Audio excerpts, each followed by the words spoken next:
The dialogue ripping from old movies. It's just like, why?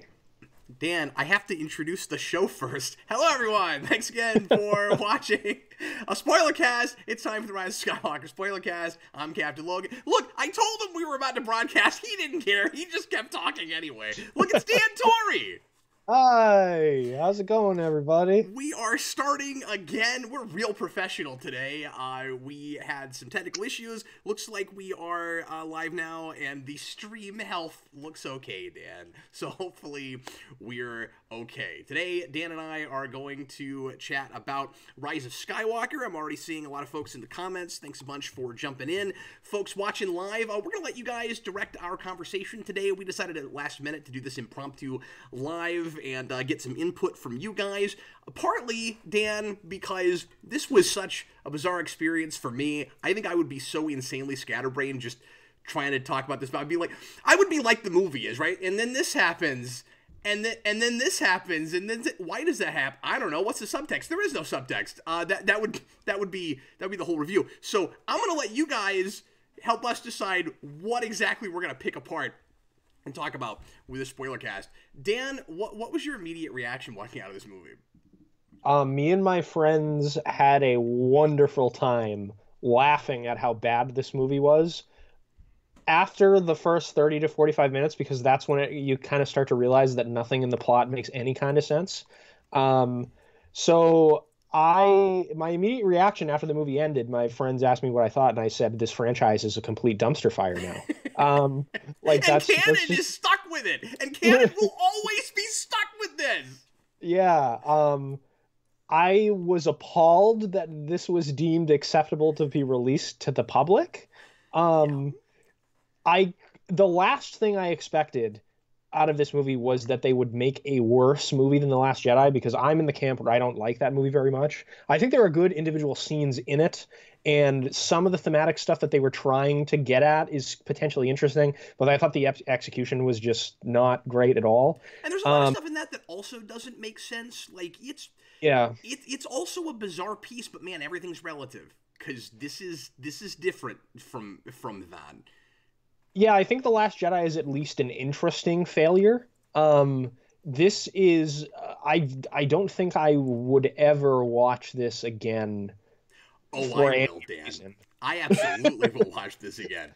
This is the Jurassic House of Star Wars for me, and I felt like that to some degree with Last Jedi. I mean, that movie predated Jurassic House, so like I wasn't putting it in those terms yet, but this is like that in that it's insane and bizarre and doesn't make any sense, and its characters don't act anything like real people, and it's a video game plot, and it's just a bunch of stuff that happens, and all of that.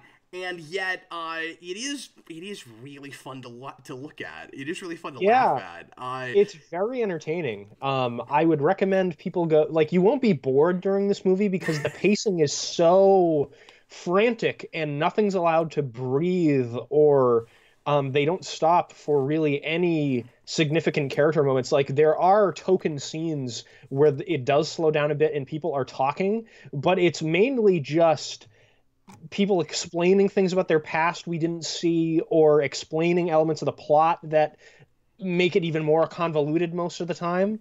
So I think they were trying to do character stuff, but it's all just people explaining things and no real emotional resonance. Like, all of the big character arcs and turns in this movie happen on a dime and are not built up to at all. Yeah.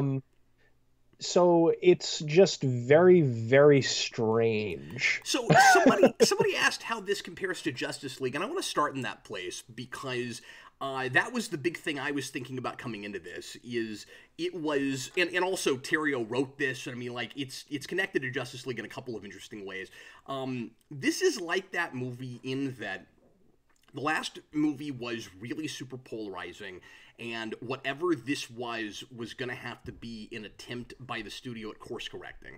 And it's also, it's a little bit of a different situation because Justice League started off being made by the same person, but then was finished by somebody else.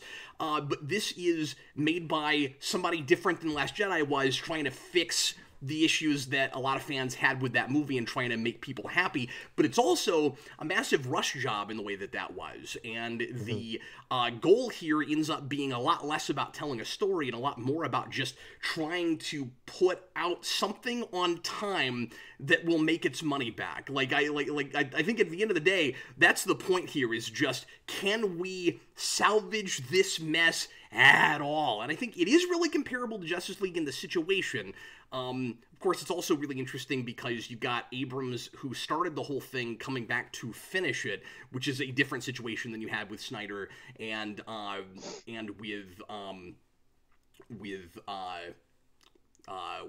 what's his face? I just can't think of people's names today. Joss Whedon. But anyway, so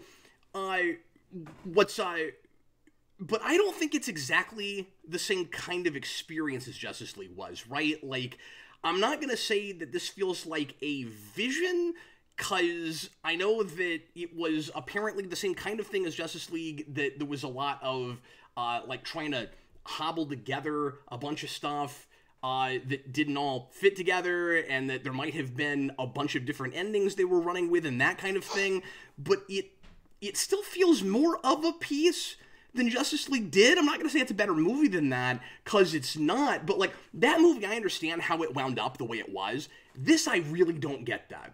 They didn't have enough time to make a good movie, but it was still always being put together by one guy who had to have had some ideas of some kind of where things might have gone when he made the first one. So it's much, much more of a quagmire than Justice League, and I don't get why people were so freaked out and irritated and angry about that movie, because you shouldn't have expected that to come out anyway other than what it did. This is a little bit different than that. I can't get up in arms about it, but it is really weird in a way that Justice League wasn't. Yeah, I mean, to me, it does feel a little bit of a compromised vision, in that it's very clear there had to have been studio meddling with the story of this movie at the very least. Because it almost feels like an adaptation of complaints from Reddit about The Last Jedi. Yes. If you were to go into a Star Wars forum and read all of the things that people didn't like about that movie, and then you told someone to make a script out of that, that's kind of what it feels like. Which is, I can't imagine that this is the story that Abrams would have told if he, I don't know, this doesn't seem like genuinely what he would have made if he wasn't aware of all of that stuff. Do you know what I mean? I don't know. Want to know, first of all, I want to know where the bizarre initial premise comes from. I want to know who said, let's bring back Palpatine. Yeah, I mean, it was kind of the way The Last Jedi went. Kylo Ren is sort of set up to be the main bad guy overarching of the trilogy when he kills Snoke and takes the place as the Supreme Leader, which I thought was really interesting, because I really like Kylo Ren's character. Even in The Last Jedi, I thought the scenes with him were consistently written with the way the character was portrayed in The Force Awakens. I liked pretty much everything with him. Those are, to me, are the good scenes in that movie. But in this, but the problem is he has demonstrated himself to be inept and totally beatable in both of the previous movies at the same time. Yeah. So it's and that's part of what makes the character compelling to me, because he's a character who's trying desperately to be something he's not, and that's why he's so bad at it. But in terms of menace and threat for the last movie, what do you do other than bring back the Emperor or make a new villain and try to establish him within 2.5 hours and be compelling? Do you know what I mean? That's what's so awkward about this. Yeah, that Rian Johnson kind of set this all up for failure. What do you do after that? He went too big. He basically made the last two movies in one movie, if you can even look at it like that, because I don't feel like Last Jedi is a second act of what was established that was squarely the first act of a 3-act story. I think we can all agree with that, right? That Force Awakens is Abrams, like he often does, coming in and saying, here's the beginning of a thing, somebody else run with it. I don't know what we're doing. I don't know where it ends, but here's some interesting mysteries, and you guys can unlock that box later. And Rian Johnson wasn't interested in setting up anything. He was making a singular piece, and he also didn't seem to care all that much about some of the stuff that I thought was kind of intriguing and interesting that was set up in Force Awakens. So then we're waffling a ball back and forth, and we just don't understand the rules of improv or the rules of collaborative storytelling, where you write one part and then you send it off to another guy, and they're both really crappy at it. So like, I was really interested to see what Abrams would do if he attempted to make what his initial vision was, if he had one, blended with what Rian Johnson was doing in his last movie, or in his movie, and in exactly the same way as Johnson did not care about his stuff, he also does not like and doesn't care about Johnson's stuff. And I can sympathize with that, because I also didn't like that movie, but it's canon, you're stuck with it, you gotta run with it, you gotta go with the grain, you can't go against the grain. And so he made a lot of the same mistakes I thought Rian Johnson made with Last Jedi, and in some places did it even worse. Yeah, it's nuts. I think this actually is a worse movie than Last Jedi. I would watch it I think again it is too. before I'd watch Last Jedi again, just because it's hilariously bad, and it's almost got that so bad it's a good thing for me, but it's not as good. Weird, yeah, I mean, the only thing that he really runs with is the Force bond thing. Yeah, which I thought was broken. I thought that was done. No, they still have that at the end of Last Jedi, Okay. but the thing that I was really perplexed about in terms of like plot threads from The Last Jedi that he kind of contradicted and wanted to fix or whatever, was we double beat Kylo Ren destroying the masked identity that he has in this trilogy. Like the whole point of him destroying his helmet in The Last Jedi was to sort of symbolize that he's coming out of the shadow of Darth Vader and being his own person and defining his own destiny, and he has decided by the end of that movie that it is to be loyal to the dark side. And then in this movie, he rebuilds the helmet only to like discard it, meaning that he becomes the light side Ben Solo character again. I don't know why we bothered doing any of that. Like him throwing the crossguard lightsaber in the ocean would have been sufficient, you know. Like, we just bringing it back because it looks cool.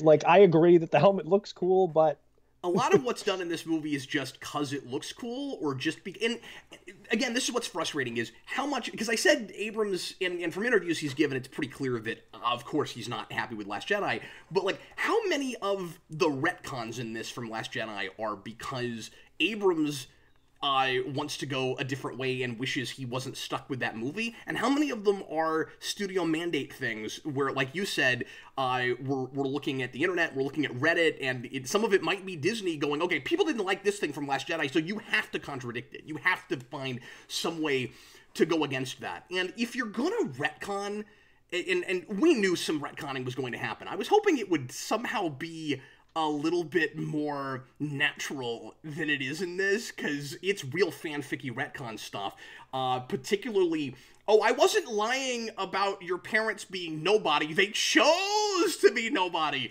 Well, here's a question, why didn't you tell her that then? Why now is a big question with this movie all the way through. I don't know why anything is happening now. I don't know why Palpatine is revealing himself now. I don't know why Kylo Ren is now explaining that. I don't know why anything now, but like, Dan, if you're gonna retcon that much stuff from the last movie and all but pretend like it doesn't exist in some places, don't also run with some of the same like sappy bits from that movie and the same kind of like weird tonal stuff. Like, it also is a lot like The Last Jedi in a lot of ways. I don't understand it. Like the whole, giant fleet at the end of everybody from the galaxy who 2 hours later were too scared to do anything is totally a Last Jedi move. And you're like, how are you doing that kind of stuff in a movie? That last movie sucked, but I'm gonna be just like it tonally. And one of the strangest things to me platitudes. with one of the strangest things to me is that whole like fleet thing at the end. Like I know that we have to end the movie with a giant like battle and stuff, but if you really think about like the plot structure of this movie, like Palpatine does literally everything to make his plan fail. Like if he had just executed his plan better, then he would have probably won. Like, think about the beginning of the movie opens with the opening crawl. The dead speaks. I know. Palpatine sent a broadcast out in the galaxy telling everyone he's back. Why did he do that? Why? And why now? It's like, okay, so my puppet is gone. So I could just send another puppet that looked like something else, or pretend like Snoke didn't actually die. I could do anything. But Dan, I can't even go that far with you. I think you're giving the movie too much credit by even asking those questions. And I'm never the person to say don't ask questions. But in this particular case, Dan, we can't go that far, okay? Because he seems so completely ultra, almost Q-like powerful. I don't know why he needs anybody in the first place. Why doesn't he just put his hands in the air and make things happen? Because he seems to sort of be able to do that. Well, one of the things, so like he tells everyone that he's back for some reason. He's been biding his time for 40 years with this secret fleet on this ancient Sith homeworld. Why? I think that would be a reveal. Like, I get that that's how we decided to sell the movie, so I guess I kind of like that it's not played as a reveal in a movie where I already knew that was happening, but like, really? That's the crawl? The crawl is Palpatine told everybody he's back. You'd think, that sounds like a teaser for a movie, right? That's not like the movie opens, I'm back, you guys! Ah! Like, how do we do that off screen?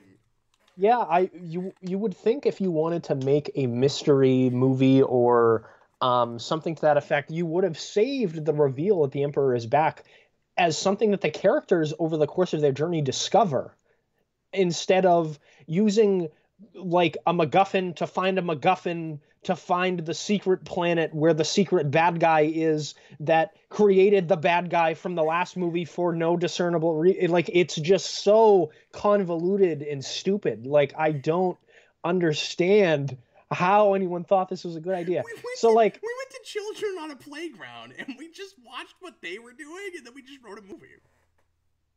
The MacGuffins in this movie don't make any sense to me either. So like, try to follow me with this dagger like MacGuffin that we have in this movie, and if it makes any sort of sense, because if I like miss something, I want people to enlighten me in the comments. So this dagger has a little extender thingy on it that shows where Palpatine's Wayfinder is in the wreckage of the Death Star. It was clearly made after the second Death Star crashed on Endor.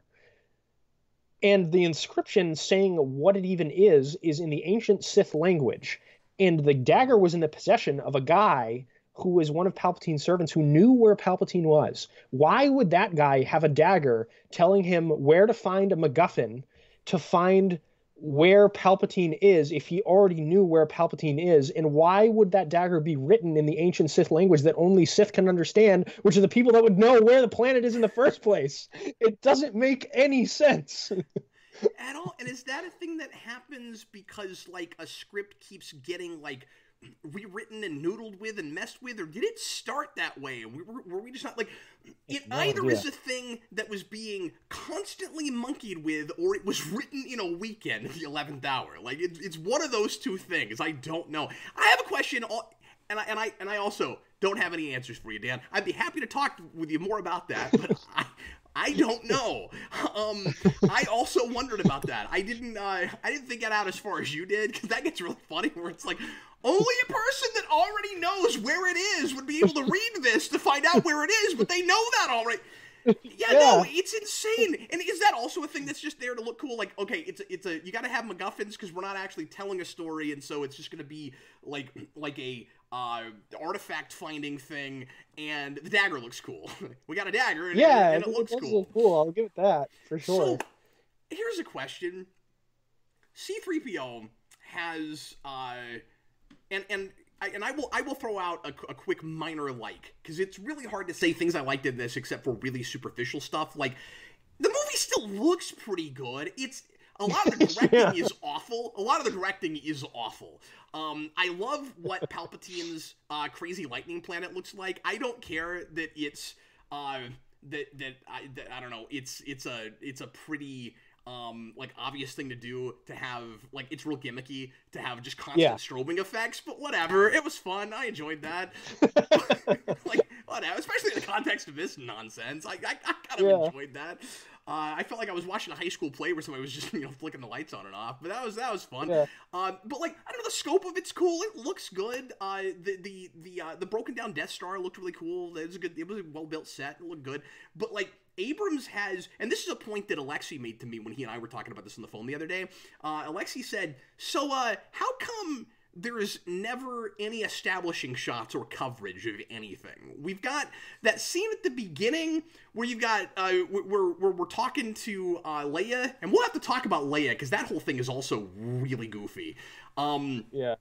Not just what's terrible. done with her at the end, but just the attempt at filming of that cobbling together scenes around like 3 seconds of footage you had with her. I don't know about you, but that was awful, and it was really hard not to laugh at it. You could tell every time it was a stand-in, it was just a person standing there with a wig. You could always tell, and I thought it was awkward, but not nearly as awkward as I expected it to be, oddly enough. Like, the Leia stuff, you could tell at many points that she was responding to other lines that the actors were not saying. Yeah, no, it was just... and places where I was imagining her saying, line... It's like, you should have a line here, but unfortunately you've passed away, so you can't, like... Don't build a plot around her. That's a place where we should have killed her off screen. As unfortunate and dumb as that would have probably felt, she should have died at the end of the last movie. We had a pretty good way to do it, and then we didn't do it. And I'm not saying anybody expected her to pass right then, but yeah. But anyway, so I was gonna say something. I can't remember what it was. Go ahead. So the other plot elements that make absolutely I'm sorry. Real quick. Real quick. I got to finish the point I was making because I forgot. I was talking about the coverage thing. So you got that scene with Leia, right? And we don't have a shot of the crowd before we start getting into it. So we just keep revealing random characters that are all standing there, and it just feels like a who's who of people from this trilogy. And like, I don't know if they're supposed to feel like reveals or if we just forgot to use an establishing shot. It's like, oh, and Maz Kanata's there. I didn't know she was there. And oh, that guy from Lost is here. What's he doing here? And like, it was ridiculous. So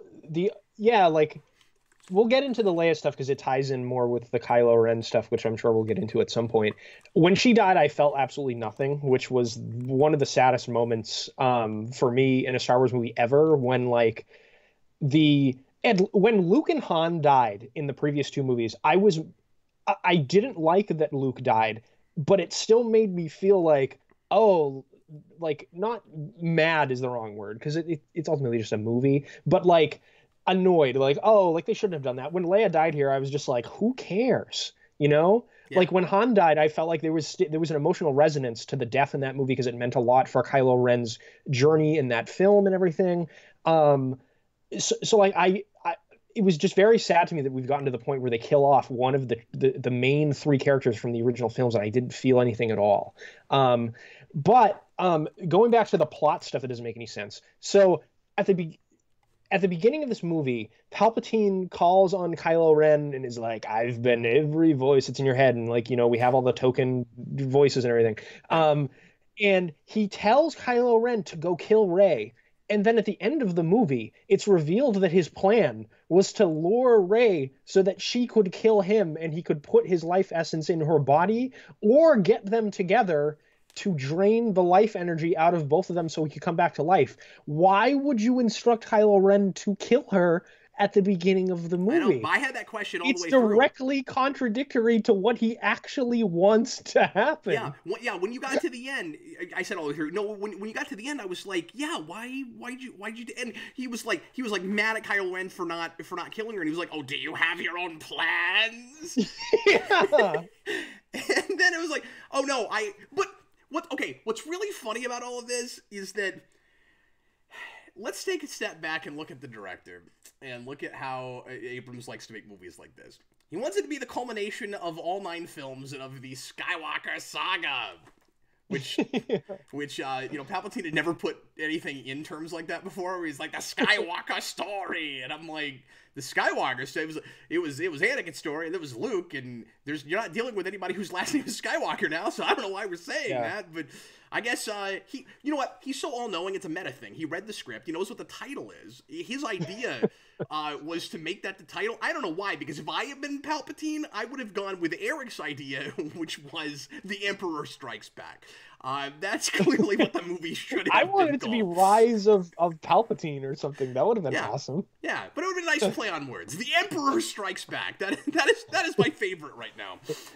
That is not mine. That's Eric's. But anyway, yeah, Dan. I don't know with this movie, man. So Abrams wants it to be the culmination of everything, and so he's going all the way back to the original trilogy and saying, wouldn't it be clever if Palpatine was behind everything that ever happened, ever?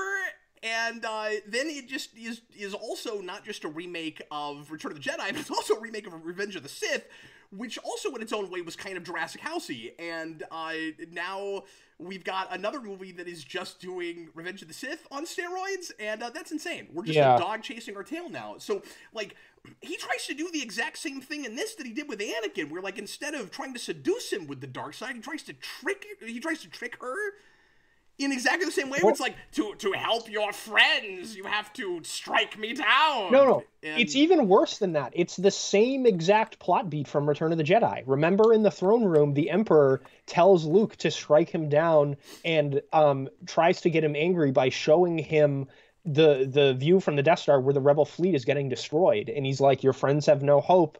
The only option you have here is to fall to the dark side and join me. So strike me down and your journey to the dark side will be complete. I guess that's true. I guess he's always operated that way to some degree, but it was so much more of like a mass manipulation, tricky kind of plan in Revenge of the Sith that it didn't feel like exactly the same thing. But yeah, no, you're right. But you see how I'm saying this is both of those things. Yeah, and the thing with Abrams and trying to make this a culmination of all of the Star Wars films, it even fails at like trying to line up with the mythology of Star Wars, because in the prequels, I know balance is poorly defined. We don't really know what that means. Yeah. But the prophecy is that Anakin Skywalker is the person that will destroy the Sith and bring balance to the Force. And this movie reveals that the Sith were never destroyed by Darth Vader, and the Force was never really balanced, whatever that means, because obviously the prophecy, bring balance to the Force in whatever way you want to think about it, means the destruction of the Sith by Anakin Skywalker. And Rey is the one that accomplishes that in this movie. So it undercuts the story of Anakin Skywalker from the prequels, as sloppy as that is. Yeah. It doesn't make any sense, you know? The thing with Supreme Leader Snoke too in this movie, like even the payoffs for things that they try to give to Force Awakens plot points are unsatisfying, because you might as well like have not even mentioned Snoke in this movie. Like, he has a cloning tank of Snoke's and says he made him. Like, why does the Emperor need a puppet to like go about the first, make the First Order, even though he has this giant fleet pre-made that he called the Final Order, which is the most hilarious bad name ever. Like, I don't understand what's happening. Yeah, and I guess the idea is supposed to be that somehow he thought Snoke would be more enticing for Kylo Ren than he would be. Like, it would be easier for him to turn Kylo Ren to the dark side if he used this Voldemort-looking face instead of his own Voldemort-looking face. And a lot of the problem, to be fair as much as I can to this movie, does go all the way back, and some of it is Last Jedi problem, and some of it is Force Awakens stuff, where like so much with the original, or excuse me, with the prequel trilogy, all the important stuff happens off screen. Like too much of the stuff that we really need to know isn't in the movies, and might be technically canon in some EU thing, but if you haven't looked at it, you're completely lost. So I know that there's supposed to be a Kylo Ren backstory thing finally happening in the comics, and maybe that's gonna, flesh out how, like, anybody's gonna care at this point. But like, I mean, I will, because I still legitimately do like Kylo Ren in the first two movies. I mean, this movie is just, they kind of ruined it all, but I'm at least interested to see what. Yeah, but I'm just saying I would be interested to see how that sells. But all I'm saying is, Kylo Ren was somehow seduced by Snoke while he was training to be a Jedi at the Jedi Temple with Luke Skywalker, and we don't know how that happened. We like so much in these movies is just given to us with throwaway lines of dialogue with really easy exposition. So we've got that line from Leia in the first movie where she's like, Snoke seduced our son, and I'm like, how'd he do that? Like, was he just calling to him from abroad? Did he sneak in his room at night? Like, what was the situation? What exactly? We don't know. We don't know any of that. And so when we get into this, it's like, I don't know any more than I did before, so as dumb as that all sounds, it was already pretty dumb. It's just way worse here, where it's like, well, okay, how come Palpatine couldn't have done what Snoke did?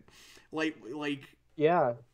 I mean, that's all dumb. And then if you think about, in terms of canon, like the timeline of this trilogy, right? Like, so The Force Awakens happens, and in that movie, I guess the entirety of the New Republic is destroyed when they destroy all of those planets. Yeah, we don't know anything about the political status quo of the galaxy, which in the original trilogy, like, people use this argument all the time, like, oh, they didn't explain that stuff in the original trilogy. Why do you care about the sequels going over this stuff? Because it's important. Because the political status quo of the galaxy has important ramifications for what happened in the previous movies, like what the original characters that we know and love actually were able to accomplish. That's why people are interested in answers to those questions. So, like, in The Force Awakens, we have the New Republic that gets destroyed. Real quick, when people say that we didn't have those answers in the original, well, I knew what the Empire was.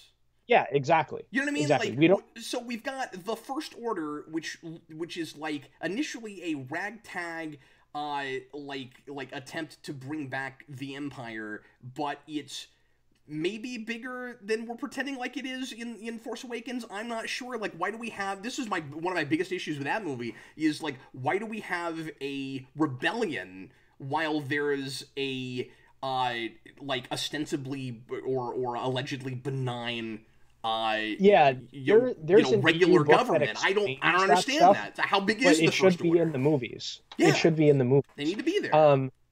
So, like, if you've only watched the movies, the New Republic, I guess, was destroyed in Force Awakens.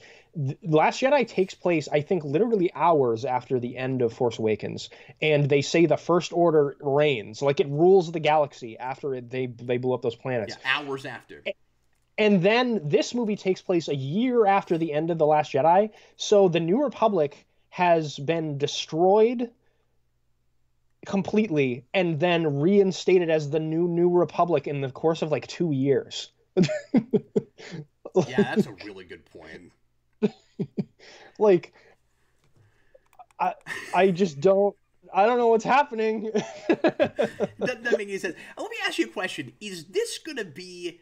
Because I know, obviously, like, a lot of us don't like the prequels and wish that could have been handled differently, but there's Clone Wars era stuff in the EU, at least, that a lot of people really like. Do you think this is going to be the first Star Wars movie that a lot of people will be able to, like will come together and say, you know what, I'm just not even going to count it. I can't deal with this being canon. Well, I've already heard a lot of Star Wars fans say that they consider the sequel trilogy now at its end to be just bad fan fiction, which is really what this absolutely was. I don't think Force Awakens is by itself in a vacuum. I agree. I still really like Force Awakens as a standalone movie, for sure. And I also felt like, to be fair, again, to this movie as much as I can, Last Jedi did feel like a thing that was a little bit hard to come back from. I don't know if I used the word unsalvageable, but it did feel that way to me. When I got to the end of that, it felt like the shark had been jumped so hard, and we were with a status quo where like the rebellion is like 9 people, and I'm like, I don't. At the very least, I didn't care to see what happened next. Really, the only reason I was remotely curious was because the same guy that made the movie that set up mysteries that I was curious about came back. And I get that people that a lot of Star Wars fans say, but Star Wars is not supposed to be a mystery, and so who cares about the answers to the mysteries? Like the only reason you were invested is because you got hoodwinked by a guy that's not good at paying those things off. But see, I don't think I did, because I knew he wasn't going to be the one who was going to pay them off. He's not good at endings. Somebody else was going to do those. But then, when Last Jedi was so completely off the rails in an entirely different universe, storyline-wise, when he was tapped to make the next one, I was like, I gotta see that dumpster fire. And then it was. I wish he... I don't know. I didn't necessarily expect him to stick a landing, because I know he's not good at endings, and he made the mistake, Dan, of saying in an interview around this movie that he's not good at endings. Now is not the time to talk about it. Why would you do that? Yeah, I personally didn't think Last Jedi was unsalvageable. Like, I didn't like what they did with Luke Skywalker in that. I didn't like that Rey had little to nothing in terms of like hooks for her story moving forward. Yeah. But I was at least intrigued to see what Kylo Ren as Supreme Leader of the First Order would be like. That was like the only thing that I was looking forward to seeing in this movie, because like I've said, I've invested in that character. I really like the way that he was written. I like Adam Driver's performance a lot. Out of all the actors in these new movies, I think he's the best one by far. So I was excited to see that, but this movie, like the only scenes we see of him as Supreme Leader, he's just in rooms like talking to people and like choking them and throwing them on the ceiling. Like we don't actually get to see what his rule is actually like, because we don't stop to breathe and world build or do really anything other what's his than style, what are his policies, how does he handle stuff? Yeah, nothing. But this is the last movie on Earth you should expect to deal with politics, Dan. Well, I didn't really expect politics as much as I expected, like, so the interesting thing about Kylo Ren becoming Supreme Leader is he did what Vader failed to be able to do, which is kill the equivalent of the Emperor, to rule the galaxy, and he did the thing that Luke also refused to do in Empire, which was, you know, accept Vader's invitation to destroy the Emperor and become the ruler of the galaxy. Like, Kylo Ren, in terms of like dark side goals, surpassed both Luke and Vader. Yeah, so that's like true. Cool, you know. So I would have liked to have seen what that status quo, what kind of effect that has on him as a person. But we don't do anything with that. Yeah, I mean, and you and I have talked about this. We did a whole commentary on that movie. Like, I get why you thought that was interesting. I was so much more intrigued by the by his like, I'm gonna join with Rey and then tear down everything and forget light side and dark side and do something else entirely. I was way more interested in that idea, and then we didn't do that, and we went back on it immediately.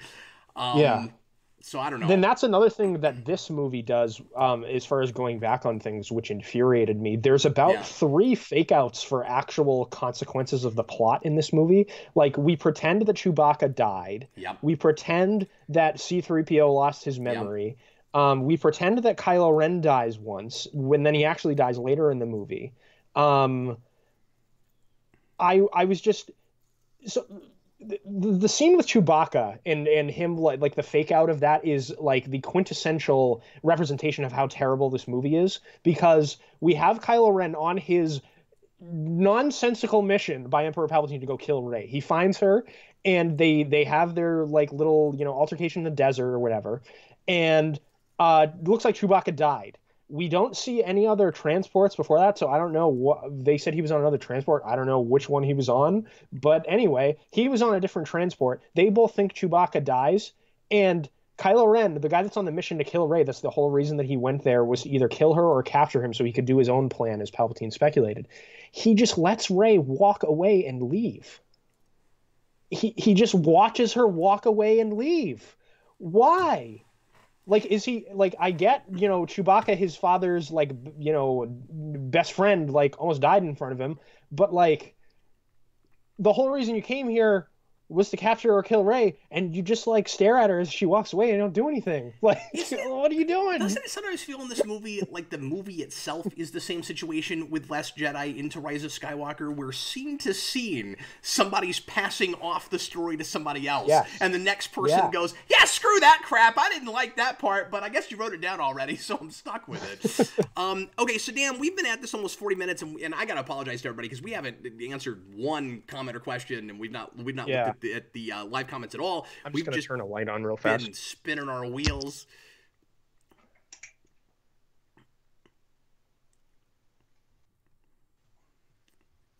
I'll just wait for Dan. Okay, Dan. Okay, let's go through some of these super chats and look at some of these other comments as well. There's a whole bunch of stuff that we can still talk about that we haven't gotten to, and I still have a whole bunch of random things I want to mention as well. Well, let me, real quick, before we do that, I just thought of a thing I wanted to say right at the beginning, which is you mentioned that half an hour in, you thought there might be some hope. I was already cracking up and losing my mind at just the crawl. Like, it's just the most insane crawl. And I'm just like, really just off screen. Because obviously I knew Palpatine was in this, but I thought, you know, it had that tagline, you know, nobody's ever really gone. And I thought Palpatine wouldn't be the only one. I thought there would be like you know, a whole Force Ghost thing, you know, motif in this, where there'd be like other characters that came in and affected the plot, and it's just, oh, Palpatine's back, and he's been back the whole time, and okay, really? So that hit me sideways. And then when we like never had establishing shots, and because like I had been told that, but I didn't know it was this bad, when it was just like video game thing to video game thing, and then Dan, you've got a scene that just encapsulates the pacing in this movie right away by having the light speed jumps. Yeah, that was one scene that just keeps doing all these jumps, and I'm like, well, you did a scene that's about how the movie's cut? Because that's exactly how the movie's cut. And how does that work, Dan? We do these these what do they call it? Like light speed skips. They do these skips. How do the TIE fighters follow them? Like, they're fighting the TIE fighters every time they jump. I thought the point of jumping was to, like, escape things, but every time they do it, it's more like transporting, where, like, you just bring them with you. What's the point, then? Oh, I know what the point is. Just to show us, like, 14 different backdrops for TIE fighter fights, I guess. Yeah. So, you're right about that. But you're right about that. I didn't think about the thing about the TIE fighters following them, but you're totally right. That is really dumb. But I was, at least in the first 30 to 45 minutes, enjoying seeing John Boyega, Daisy Ridley, and Oscar Isaac interact with each other for the first time in this entire trilogy. Yeah. Those are our standards, guys. It was just fun to get to see our protagonists interact. Yeah. Like, that was kind of cool. Like, I thought they had those actors have good chemistry. I still really enjoy Daisy Ridley in that role, despite the terrible writing that she's gotten to work with. I think she's a terrible actor. What's weird is none of the performances are bad. No. I like everybody in this movie. Yeah, I mean, except for Leia's performance, because it doesn't belong in this movie. But... yeah, most of that's not a performance. Like, yeah. It's shot like a jokey Weird Al interview, right? Like, it's shot like Weird Al's interviewing somebody, and then then you know, they cut to him and he's not actually in the room with them. Like, that's how those are cut. It's weird. And that's so, like, the Leia scenes, I feel like, hindered. For example, one of the things that I like about the original trilogy is you see Luke progress throughout the 3 films and his look changes. Like, by the time he gets a Jedi, he's wearing black robes and he looks more confident and all that stuff. So, like, the only reason why we had to make Rey look almost exactly the same as she did in Force Awakens is because of those Leia scenes, right? Like, the same hairstyle and basically the same outfit, just with a hood on the back of it. Like, that's why, right? I didn't think of that. That's true. Okay. We've got to answer some of these super chats. Mr. Roboto, $2 super chats. Will you do a Christmas special with guests and Wookiees? Maybe next year. Maybe next Christmas year. Yeah, the holiday special is. Yeah, it's really bad. He wants us to do our own Star Wars Christmas special. Oh, because I was gonna say like the Rise of Skywalker is almost on the quality of the holiday special in terms of plotting, I guess. Yes, but it is the antithesis as far as pacing goes. Back Studios 499 super chat. He's got a whole bunch of points he just wants to throw out, so I'll read them and we can answer. We can talk about these if we want to. As Sure. Donnie started saying canon is totally broken now, Leia supposedly stopped training after basic meditation, but because JJ is too small-minded, excuse me, the super chat continues. Think of anything else. Leia has to be. Oh, he's too small-minded to think of anything else. Leia has to be the one training Rey. I didn't think of that. What do you think of that? Um, yeah, I think that's a little strange. Um, Especially I because think all Leia that, did Leia do any training? Do we know that for sure? I mean, the only clues we have from the previous movies are um her being able to force float through space in The Last Jedi. I assume that was a method of damage controlling about how people laughed at that scene and the fact that she Okay. had force training wasn't established. That's what I assumed Because all the that thing stuff is, you was. don't need force training established if Rey can do everything she can do without having ever been trained. And this tries to explain that away by saying, well, she was Palpatine, so that makes you so super massive powerful you don't even need training. And that's just dumb. Like, yeah, It doesn't make any sense. I wanted Like Luke, eventually payoffs for all those things because there was some intriguing mythology, if nothing else, in that first movie where it's like the lightsaber's calling to her, how come? And I've heard people say like, well, Cap, why do you care so much about Rey's parentage and her background and everything? I'm like, well, first of all, I don't know anything about this character at all. I've spent 3 movies with this character, and I don't know anything about her. But secondly, it wasn't necessarily that I was so super intrigued, couldn't wait to find out who her parents were. It's that I wanted to know why that lightsaber was calling to her. I wanted to know why she was special. Did it necessarily have to be she's actually of the Skywalker lineage? No, I mean, that's the obvious thing. I don't know what it would have been, Dan, but it would have been really cool if somehow it wasn't connected to biology, if it didn't have anything to do with her line, if there was something else. And well, and they try to throw that in here too. Because remember in The Last Jedi, the explanation, which doesn't make any sense based on the previous films, but this is the explanation. The explanation is darkness rises and light to meet it, is what Snoke says. So oh, he's like, right. oh, if like someone that's really powerful in the dark side exists, the Force creates someone that's really powerful in the I forgot light about that. side to counteract them, and therefore that's why Rey is so powerful and doesn't need training. And then in this movie, Palpatine's like the Force dyad, which is literally something I've read on Reddit forums, people speculating as to what they are, and they used it in the actual movie. What's happening? That's Anyway, nuts. Yeah. yeah. So they have that throwaway a line, but this muddles the mythology of Star Wars so much, and like the people that defend this explanation in The Last Jedi, I don't think have thought this through. So like in the original trilogy, if this light side rising to meet it thing is true, we have Luke Skywalker, who is the embodiment of the light side of the Force, and Darth Vader is the Emperor, the embodiments of the darkness. Luke still needs to be trained in order to fight them in those movies, Yeah. even though he's the could be viewed as the counterbalance to them. And he's very much tempted by the dark side and almost falls many times in Empire and Jedi. So like this idea that Rey can be completely infallible and powerful because she's like counteracting the Kylo Ren or Palpatine, or her bloodline makes her super powerful, so that's the explanation.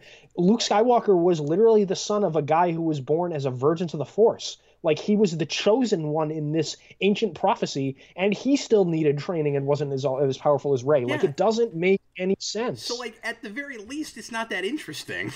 And at the Yeah, most, it doesn't make any sense because who would be more powerful than the if you're talking about just lineage, the son of Jesus Christ, essentially. yeah, exactly. Yeah, no, yeah, that's nuts. But yeah, like I guess I wanted after Force Awakens, I was just really intrigued by that whole idea of like the lightsaber is calling to you, and like we never had a good idea about that, and Yeah, especially the that specific lightsaber, in calling to her because of its, association with Anakin and Luke and Vader and all that. Like, why would the Skywalker lightsaber that's been passed down from father to son call to The Palpatine? Palpatine's granddaughter? Yeah, and why do all the Jedi live in her? So we've simplified and diluted the Kylo Ren versus Rey thing all the way down to this we made it this simple, and it's ridiculous. Where at the end of this, it's just Kylo Ren, and I liked this idea initially that Kylo Ren is naturally good, and he's having to fight his nature in order to join the dark side. I always thought that was a really cool idea. I agree. Rey Yeah. has the opposite, I guess, except with Kylo Ren, I saw it. Like, I actually bought it early on. I bought that Kylo Ren was having to fight his light side nature in order to go to the dark side. Rey apparently is fighting her dark side nature in order to be in the light side, which is the obviously more traditional, normal way of doing that. I never ever feel like she's remotely tempted by the dark side. I never have that. Not in Last Jedi and not in this. And so at the end of this, it's just, I guess it's supposed to be that you have the power of choice. It's that willpower thing. It's that you can, like, whatever your nature is, your your sense of choice can win out, and you get to decide if you're going to be good or bad. And I guess the fact that she chooses that, or is she destined to choose it, and then that makes all that really muddled, is why the Jedi Force Ghosts all live in her now. It doesn't make any sense. Like, No, it doesn't make any sense. One of the things that I heard a lot of people speculating about online before this movie came out, was you mentioned earlier about like the Force Ghost things showing up at the end. People sort of speculated that we'd get Hayden Christensen back as a Force Ghost, yeah. Luke, Leia, and all of them sort of come together to help her beat Palpatine to sort of to sort of make that prophecy from the prequels make as much sense as it possibly could have. Like, Anakin is still involved with ultimately killing Palpatine and bringing balance to the Force, and that's why the movie would be called Rise of Skywalker. It wouldn't have been good, but it would have been better than this, because the thing is, the plot pretty much happens to her through most of this. Like, it happens to her in the entire sequel trilogy, really. Yeah, she I'm not impressed that much with the ways in which she is proactive, and then like toward the end, she even tries to just go and quit, and then just changes her mind on that on a dime when she talks to Luke's Force Ghost. But like at the end, it's not like, again, I don't buy the choice that she makes, because I don't feel like she's ever really been seduced by the dark side. But then when she actually beats Palpatine, she doesn't do anything. She just kind of stands there, and then he gets beaten. Like, there's nothing she does. So there's no ingenuity. There's no resourcefulness. There's no conflict. There's no inner conflict. There's no any. This is not a character. This is not a and I loved Rey in Force Awakens. I was going to collect this character. I'm glad I didn't amass this big Rey collection, because I don't like her anymore. She's not a character.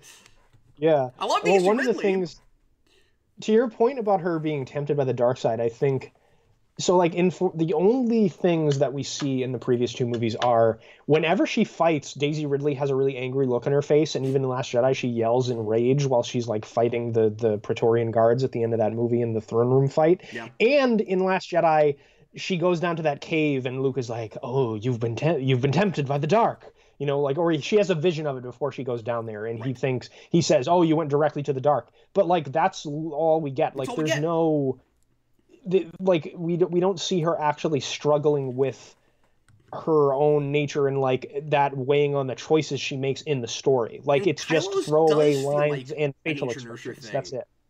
Like at least Kylo Ren does have kind of a nature nurture thing.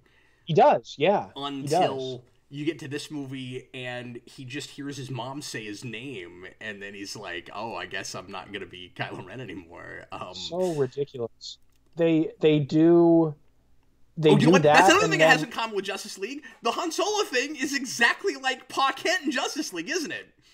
Oh yeah, that's right. I didn't even think about that, but you're right. Exactly like that. And I don't know what's going on in that scene because he's not a Force ghost. So that's just in his Yeah, head. Kylo Ren says he's a memory. So that's just him doing that stupid standard sappy movie thing or like, you know, dumb TV thing where he's not on drugs or anything, but he's seeing somebody that's not there and imagining himself interacting with them. Okay, this doesn't happen in real life, you guys. It doesn't. Okay, you can call it a visual representation. You can call it whatever it is. He is literally having a conversation with somebody in his head, which makes him a crazy person, and he's. Yeah. You know, I guess he is sort of a crazy person, but he's not that kind of a crazy person. And if he was, he should have other hallucinations. Yeah, it doesn't make any sense. Like, Kylo Ren's turn on this happens, like, on a complete dime. And I get, like... So in other Star Wars things, like, people make a choice and that makes them become evil and seduced by the dark side. Yes. I understand that, but... This character has had a really complex relationship with both of those two things. I wanted it to just be a little bit more nuanced than that and have him kind of slowly realize throughout the course of the film, like have a character arc as to why he doesn't think he should be committed to the dark side anymore, especially since at the end of the last movie, he made a definitive choice to dedicate his life to the dark side definitively. I don't know. Yeah, and that's one of the retcons. That's where, okay, well, he's stuck being a supreme leader because that's what he is at the end of the last movie, so we can't just have him in some other place, but we don't actually really want him there. Yeah, it's so annoying. Especially since, like, they use Leia whispering to her son as the way to kill her. It's sort of like parallel it with the Luke death, I guess, but like we didn't even know she was close to dying right until they, you know, have her say Ben. Like, it's not even like established in the movie that she's sick or something. Do you know what I mean? I don't know if she is. Oh, she's gonna use all the energy she has left. What? Yeah. So, floating through space didn't kill her. But saying her son's name across space, sending essentially a subspace message with her thoughts, killed her. Okay. I mean, I thought it was weird that just immediately made Luke die because we don't really have a real good sense of the rules of these powers. Oh, but it's not a power you have. But like, we don't really have a good sense of the rules of these powers, Dan. So like, it's really easy in a script, just like, you know, Richard Lester with Superman 2. Well, we'll just say Kryptonians in this scene have telekinesis beams. Sure. So you can, so in that, it's like, okay, if you project yourself across the galaxy and then you get in, like a fake lightsaber fight, then that's too much and you die. And so it's really, I guess if you're doing that already, then it's pretty easy in this to just be like, well, if you say your son's name across the galaxy in a mental subspace message, then you're dead. Yeah. I guess. Almost I don't think she was sick. I think that's all it is. Yeah, it's really dumb. Well, almost all the attempts to develop the characters further in this movie fell flat on their face for me. Like all the Rey stuff we've already talked about, her finding out she's a Palpatine and all of that stuff, and then claiming the Skywalker lineage for herself at the end of the movie is super dumb. That's like Luke has a token line in the movie where he's like, you know, family is more than blood, sort of implying that, like, you know, Luke, like Han is a part of his and Leia's family, even though he's not related to them and stuff. Whatever. I understand that. But like, you can't just like take other people's last name and proclaim you're a part of the like lineage or bloodline of the family. Like, I don't know. Yeah, I just thought that was really idea corny. of choice a little too far, right? Where it's like she made the right choice, so now all the Jedi live in her, so that makes her magically a Skywalker. She can call herself a Skywalker now.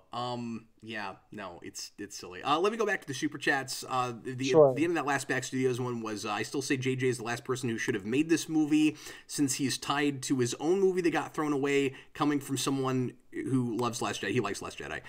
He backtracked rather than trying to move forward. We've talked about that, even to the point of bringing in Han again. We just talked about that. That's not how the Force works. Yeah, but it's not the Force. It's just a hallucination. The more I think about it, the more I hate it. It's truly a train wreck. Yeah, like I said, the only reason I was curious about Abrams coming back to this is because he was the guy who got to set it up in the first place, and I was hoping, like, maybe he'd learn something about how to finish stories and stick landings, because he hasn't finished a lot of stories, and just... Yeah. I'm not It's surprised that a lot of the sticking the landing didn't work. I am surprised by how insane it is. Yeah, I'm really surprised too.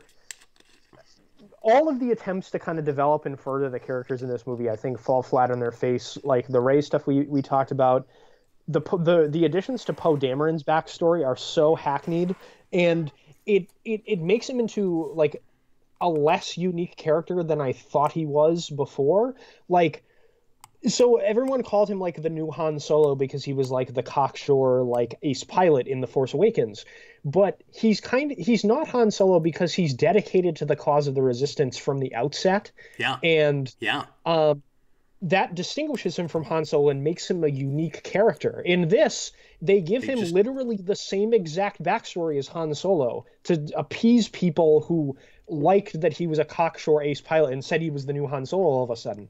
Like like Han Solo ran spice. That was his backstory as a smuggler before he joined the rebellion. Which contradicts all the canonical stuff that is supposed to count with his backstory in the comics and stuff. He had his own ongoing, and a lot of that stuff was developed there. Yeah, and he was like we knew he was a pilot. Yeah, like he's a rebellion pilot. I don't understand why the spice thing is even in there. Like that's what he is. He's a pilot. I don't get it. Furthermore, I don't think Finn as a character just didn't really get much at all to do with Finn in this drives me insane. I've been waiting to talk about this. All right, let's talk about it. I can't. Can I get into this? Yes. First of all, we had to give. We had to come up with a like female clone of Finn who's exactly Finn but a girl. Mm-hmm. For no reason. Is she supposed to be Lando's daughter? Is that what they're implying at the end? I don't know. I had that question. He's like, let's go find out. And she's like, okay. And I'm like, first of all, how's he going to find that out? Like, what's his plan with that? What's he going to go to Ancestry.com? Like how's he going to figure that out? And yeah, was that supposed to be the implied thing? But then if it was, it's not like Lando knew it, because that would have been a weird response if Lando was like, we're going to go find out. I'm going to take you to a corner off screen and say, guess what? I'm your grandfather. Like, it's a weird nonsensical response. Period. Like if he knew and if he didn't know, either way, it's stupid. Yeah, and it doesn't make any sense. Why? I know this is going to sound awful, but I can't help but bring it up. Like, are they? If it isn't that, are they just in a scene together because they're both black? Like, I don't know. I don't understand. Why are they why are they in a scene together? And and it felt like that with Finn too. It was like these characters are connected now because they were both stormtroopers and they're both black. And look, she's just exactly Finn, but a girl. And then no, but she has Space Forces. You see, that's what makes her different. Right. And okay. And here's what's really funny about that too. She had to teach him how to ride the Space Horses, except he rode Space Horses in the last movie. Well, Rose was the one that was using the Space Horse, and Finn was just on the back. So that's his big character arc throughout the whole trilogy, is he's learned how to ride horses by the end. Ride horses. Why is she in this movie? Why is Poe's ex-girlfriend in this movie? Like, neither of these new characters have anything to do. That whole thing, I have another Finn thing to complain about, but that whole thing was also really stupid, where, like, she's introduced, and it's like, how dare you come back here, I want to murder you, and 5 minutes later, it's, hey, you want to run off with me to some other part of the galaxy? Like... Yeah. None of the side characters' plots make any sense, predictably. The whole thing with General Hux was, I felt like I was watching an episode of the Transformers cartoon. Like, so Hux is sharing some ambiguous information with the Resistance so that Kylo Ren can lose. No idea what his actual objectives. I guess just because was he hoping to be supreme leader? Is that what was happening? Yeah, because like in the Last Jedi, I remember when like Kylo Ren's knocked out and he like pulls his blaster out before he wakes up briefly, like he was gonna kill him so that he could take command of the First Order. I think that's what the idea is supposed to be, but it's like he's helping the Resistance so Kylo Ren will lose, and shares with them some sort of ambiguous information that we never really understand who or what or why or what his goals are. had to kill him off because his teeth were totally knocked out by the last movie because they turned him into a laughing stock, and we needed another Imperial villain to be menacing in this movie. This movie was already so insane and felt like it could at this point get away with anything. You know what I really thought was happening there? I thought Hux was with the rebellion the whole time. That would have been awesome. I really thought that was the reveal where he was like, because when he reveals that he's the mole, his demeanor is completely different. Like in episode of 24, he's just like a completely different character now that we know, and he's like I'm the informant, and I was like, oh my god, was he just pretending the whole time? When he gave that insane over-the-top speech in the first movie, is he just overcompensating, trying to make everybody think that he's so evil? And I wanted that to be what it was so bad. And when it turned out he was like, because I don't like Kylo Ren, and then he turned back into Hux again, and I was like, oh, I wanted you to be like good guy Hux, where like you were with the rebellion the whole time, and maybe you had like a, I don't know, maybe like maybe he and Leia were actually secretly best friends or something. Like I wanted that to be what was going on. I wanted her to be like the kid that like Leia had after she broke up with Han with someone else or something stupid like that. Like that would have been great. Like they should have just made everyone related to some character we knew somehow to make it even laughably worse, you know? Okay, so here's the other Finn thing. Yeah, but like you couldn't make it much worse. That's the thing, is you could do anything at this point, you know? And that's why I keep comparing it to Jurassic World Fallen Kingdom, Jurassic House.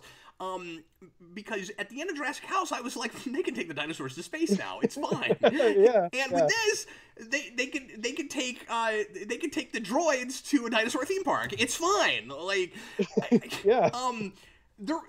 Red Letter Media had that speculation, and I don't think Mike was entirely joking, that maybe this movie was going to have a time travel component. That would not have been too far at this point. Like, they could have done that. And I know a lot of people are going to go, oh my god, no, you can't do that. That's going too far. I'm like, is it crazier than the end of this movie? And we haven't talked that much about the kiss and all that not so craziness, but like, I don't think, at least in a moment, it's any crazier than any moment in this movie. Yeah. The kissing thing at the end, again, was just like Reddit fodder, because everyone was like, Reylo, I want them to be in a relationship after The Last Jedi, who are into that stuff. And I think them being in a relationship... It felt like there was some sexual tension there. Like, they could have built on that. They could have done that. But they didn't actually do it. It's totally unearned, and that's what makes it cringy. Like, when I was watching it, the entire crowd that I watched it to it either groaned or booed when that kiss happened. And Kylo Ren... So I don't know where Rey learned Force Heal. That is a pre-existing power in, like, Star Wars canon before Disney took over. Like, it is a thing. I don't know how she learned it. I guess I'm going to roll with it because, like, Luke, to be fair, between Empire and Jedi, he shows up with, like, powers he didn't know before because time has passed. Kylo Ren, like, just fell from the dark side, like came back from the dark side, and he's on the light, and all of a sudden he knows how to use Force Heal too, and heals Rey at the end. I don't understand. And then he that makes him die, but like Rey doing that to him previous in the movie didn't make her die. You know what I mean? Like, he was about to die, and she put some of his life essence into him to save his life. He does the same thing to her and dies. Does he just die because that's what needs to happen for the plot? Like, I just don't understand. You know what I'm saying? Dan, I got nothing, man. I don't know.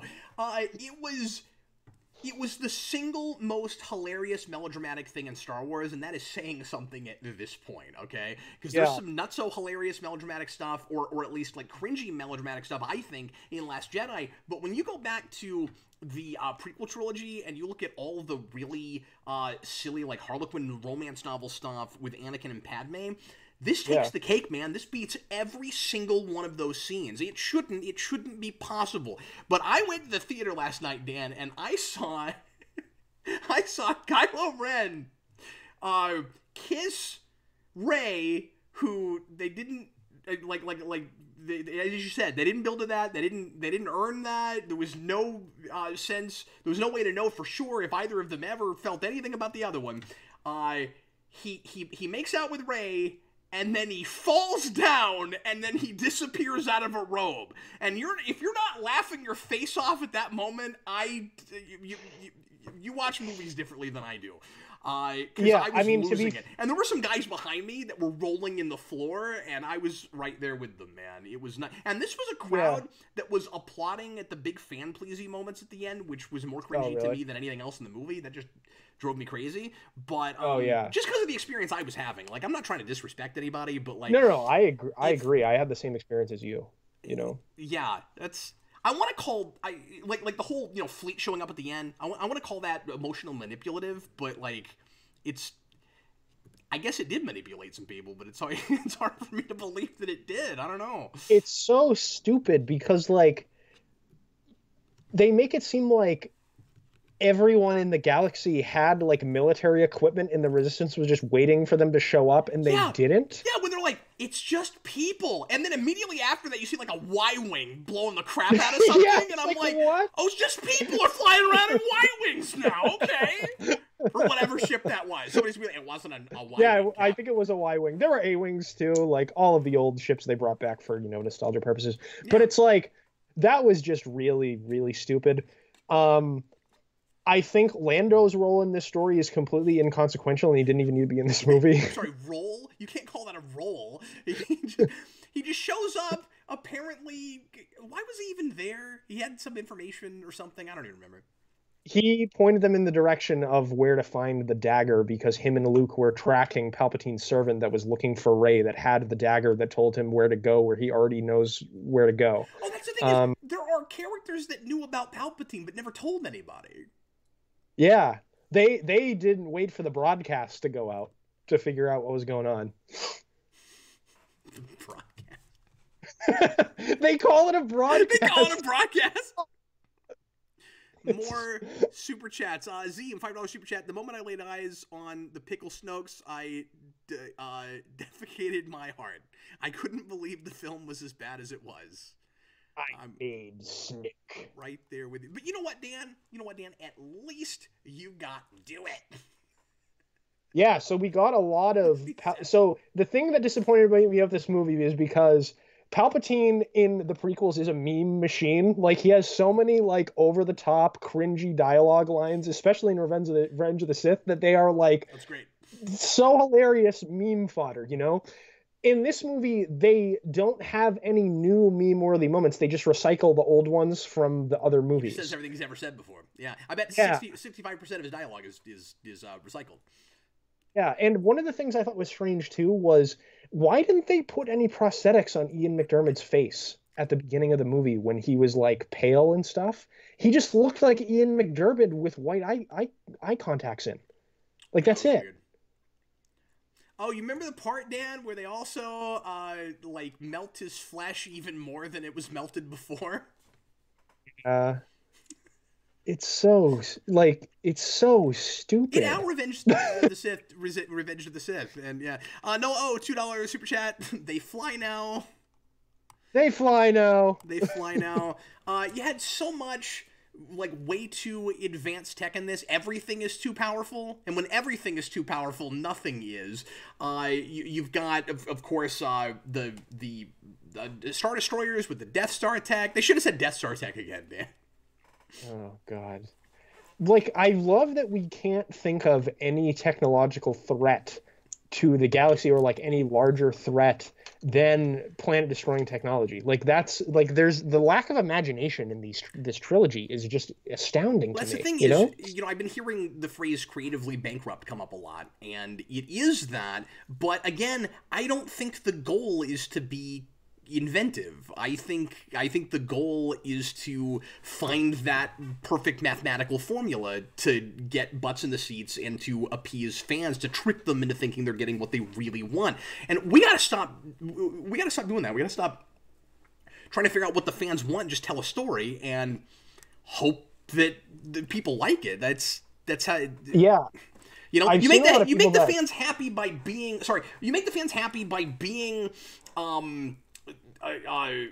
like, forget what I was trying to say. By not contradicting yourself, by making sure it's still Star Wars, and then just telling an interesting story. And there's some people are going to like it, and some people aren't. But like that's what you do.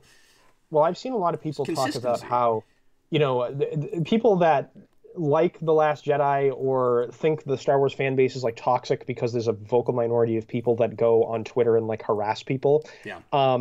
And they make those people out to be the entire camp of people that didn't like The Last Jedi. I've heard those people say, "Oh, these fans are so toxic because no matter what you do, they're not pleased. If you're like George Lucas with the prequels and you take a ton of risks, they don't like that." And you know, with Last Jedi, that supposedly took a lot of risks too, and they didn't like that. Or if you play it safe, like Force Awakens or Rise of Skywalker tried to, you can't please them either. No, like the problem isn't.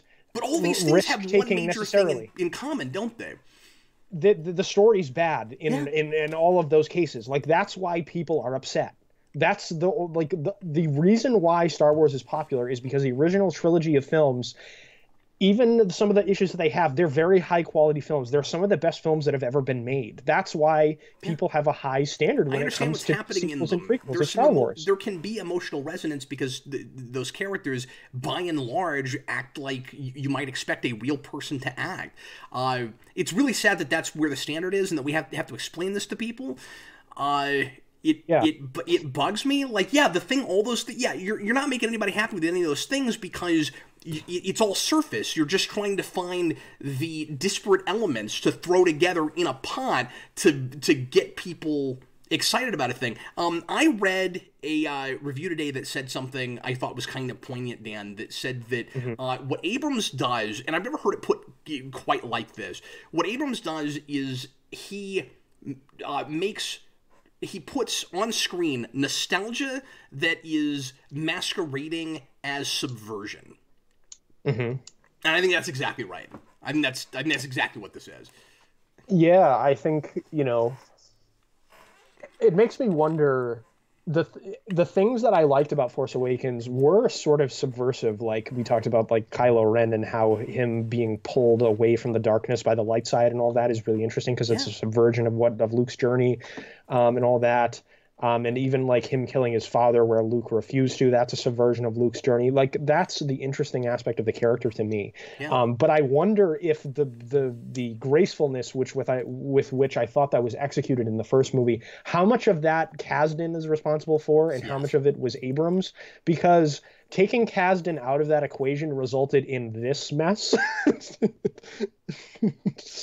You know what I mean? And I also want to know how much Terrio gets rewritten, because he's now written 3 movies that are not good stories, that I almost would say aren't stories at all.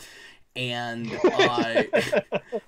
I mean, really, well, what is a story? No, you're right. Tell me what the character arcs in this movie are, Dan. The truth of your statement and how those movies have been released to the public still by major studios.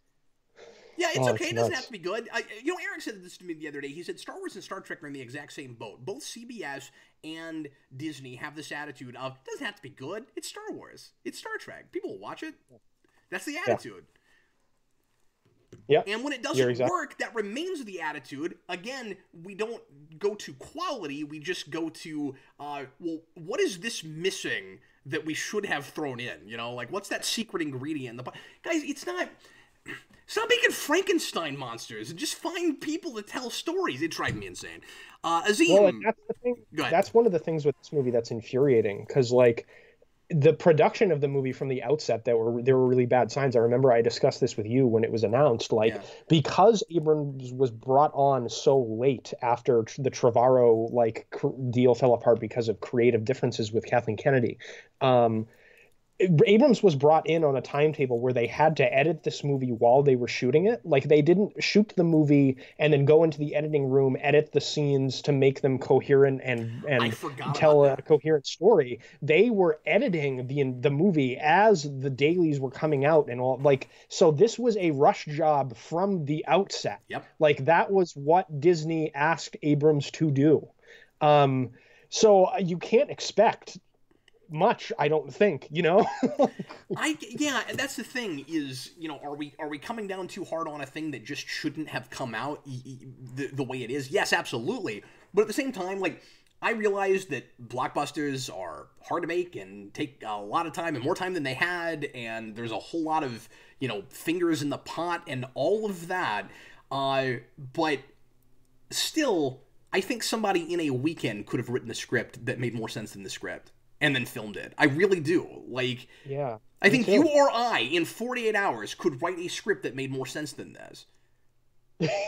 And then go film it. I think so too. Is it that hard? Is it that hard? Like, what I'm saying is making a like really thought-provoking, brilliant film that costs what this costs to make with all these special effects, or if not thought-provoking, just like really charming and hits all the right emotional beats for people. Yeah, it's maybe difficult, but making a thing that I understand what's happening, is that hard? Well, and one of the things that I find really troubling is Kathleen Kennedy in her interview said recently that the difference between Star Wars and something like Harry Potter is Star Wars doesn't have source material from which to adapt things from. And I'm like saying to myself, you run Lucasfilm, right? Like, do you... You're not just like the movie producer that works on the movies. Like, you are the president of the entire company. Like, are you not aware of the publishing wing of your company that has published for 40 years comic books, novels, all video games, all of these things that expand on the lore of Star Wars? And Star Wars is one of the most popular film franchises in the history of cinema. You can throw a stone and find someone that's passionate about this stuff, that's a talented writer. I mean, there are a lot of bad EU books, but there are a lot of wonderful ones that are fantastic. And why didn't you try to bring in any of those people to work on scripts and stuff? There were no good ones. I bet there are some decent premises that you could at least start with an idea and make it better. And what's really silly about that is not only is there a bunch of stuff that you could adapt, but none of it's canon anymore. So it's ripe to be adapted, because not like when everything was canon, it would be weird to adapt something because it already existed in the canon. But now that it's decanonicized, adapting makes sense. Like, now's the time to do that stuff. Yeah, I mean, in hindsight, after this disaster, I talked a little bit about this with you and Eric. And I think what Disney should have done, no one would have accepted it at the time and everyone would have freaked out. Yeah. But I think what they should have done was just recast the original 3 characters and continued their adventures from there and try to do a quasi-adaptation of the Thrawn trilogy or something. I agree with that. But see, I would have agreed with you back then. Like, a lot of people wouldn't accept recasting. I think it could work. And I'm also saying that because I had to put up with recasting in my favorite franchise with Star Trek. So, and in that case, it turned out kind of well, at least with Captain Kirk. Like, I think Pine's fantastic. Certainly, the acting wasn't the problem with those. Yeah, well, and I don't mind Quinto Spock, and yeah. Yeah, I mean, no one will be able to touch Leonard Nimoy, obviously, but Pine was the standout for me in that trio as far as good casting that stuff. Well, and then especially in that last movie, because they made a real Star Trek episode and they gave him some really cool Kirk stuff to do. Yeah, I don't know if you saw that, but Beyond is great. I did see Beyond. I saw it in the theater when it came out. I quite enjoyed that movie. It was pretty good. Much better than I expected it to be, actually. Remember the fakeness? Like that movie was great because it was like $100 million movie, but they had soundstage planets. It's awesome. Yeah. Azim gave us a $5 super chat. Only moment I enjoyed, we already talked about this, but was the General Hux reveal. It struck me as a brief meta moment where the film was actually acknowledging how stupid it was. Yeah. I was almost cheering when he got shot by that General Pride guy, because I was like, finally, we don't have to deal with this character anymore. Like, I liked him enough in Force Awakens, not that he was like super compelling or whatever. But in Last Jedi, I was just like, man, they like the villains of your story need to be a threat to the bad guys. Like, to create tension. Like, this is basic tenets of this writing 101, and it's not even writing 101. It's like second grade stuff. It's like, okay, this is what a story is. You need conflict, and you need a beginning, a middle, and an end, and protagonist and antagonist. Man, like how did the people that are commanded by that like an organization that's run at its highest levels by Snoke, Kylo Ren, and General Hux take over the galaxy in like 12 hours after the Force Awakens? How? Palpatine's behind it all. TH1 $2 super chat. I'm about to go see it. Thanks for the warning. You rock. Oh, I'm sorry if like we spoiled a lot of stuff for you, but it almost doesn't matter. I saw a few people in the comments that were like, I haven't seen it yet, and then people were like, well, I don't know if you should be watching this right now then. Yeah. But it's your Someone put prerogative, folks. Someone put hashtag why Rose Tico. Yeah, I don't know why she's in this movie either. She's just a background character. She was in the last. Well, is it another one of those just trying to make everybody happy? We're like, we're not going to make her a main part of the story because the people making this didn't like the last movie, and she's not a good character. But if we don't put her in there, she's a terrible character. Yeah. If we don't put her in there, we might piss off people who like Last Jedi. So we got to throw her in there. Yeah. I saw a lot of people that really Sorry, liked Last Jedi say like it was like insulting as like how like minimized she was. Like I don't even know what you would do with that character moving forward, like story-wise anyway. Like what arc do you see going forward with Rose Tico after The Last Jedi? Well, I would have expected romance with her and Finn. Not that I wanted that, but it's just they look like they're putting something together. Oh, sorry, I didn't get to talk about my other Finn thing. Oh, that's right. Fin Fang Foom, Dan. Okay, so here's my big question. Did I miss something? Because I mean, a lot of random stuff. Isn't it weird? It feels like 1,000 things happen in this movie, and I can't keep it all straight. And yet, it also feels like nothing happens in this movie.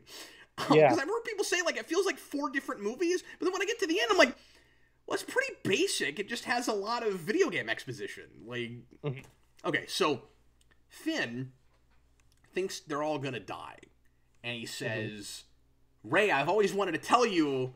And then they're not dead, and then he doesn't tell her. And then later, Poe's like, "What were you gonna tell her?" And he's like, "I'm not gonna tell you. What were you gonna tell? I'm not gonna tell you." And then like one more time, it comes up, then it never comes up again. Yeah. Right. I think the idea was that he still has feelings for her that we kind of established in Force Awakens when he's like, "Oh, you got a boyfriend, cute boyfriend, all that stuff," and tries to hold her hand. That's the only place where we established that, Dan. Yeah. And you could not want to get with a chick and say that, though. Yeah, super weird. So Finn has like 3 love interests in this movie. Like Rey, the new John lady, Rose. Like the profound lack of romance in these adventure serial type movies. Some people would probably still say Poe. Yeah, all that stuff's weird too. There was that whole thing that people thought was going on or wanted to happen. And... Yeah. I just don't understand this idea that like not having romance in your movies is like an admirable thing if you're doing like a hero's journey type story.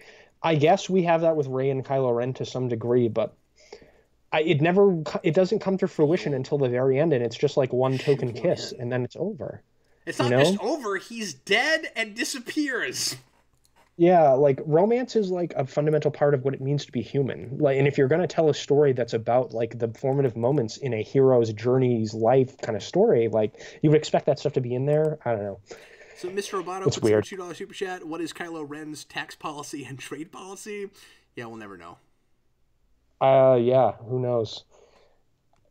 Yeah.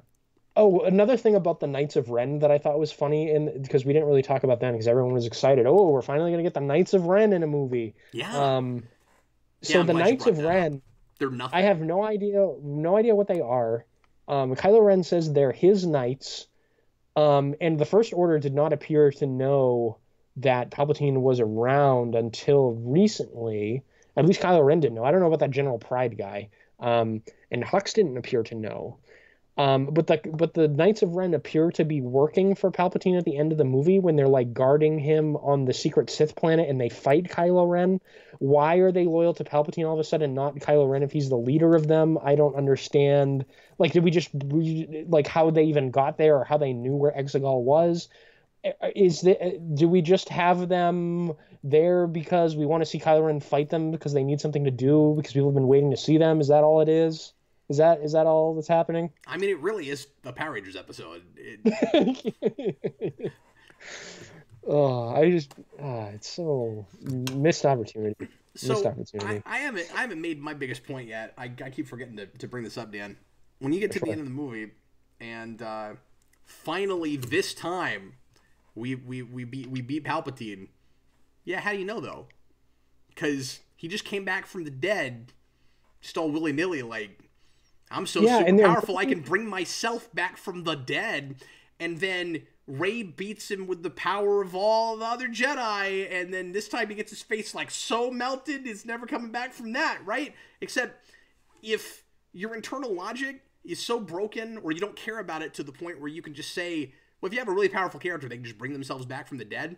What's stopping them from doing it again? nothing. Absolutely nothing. Nothing at all.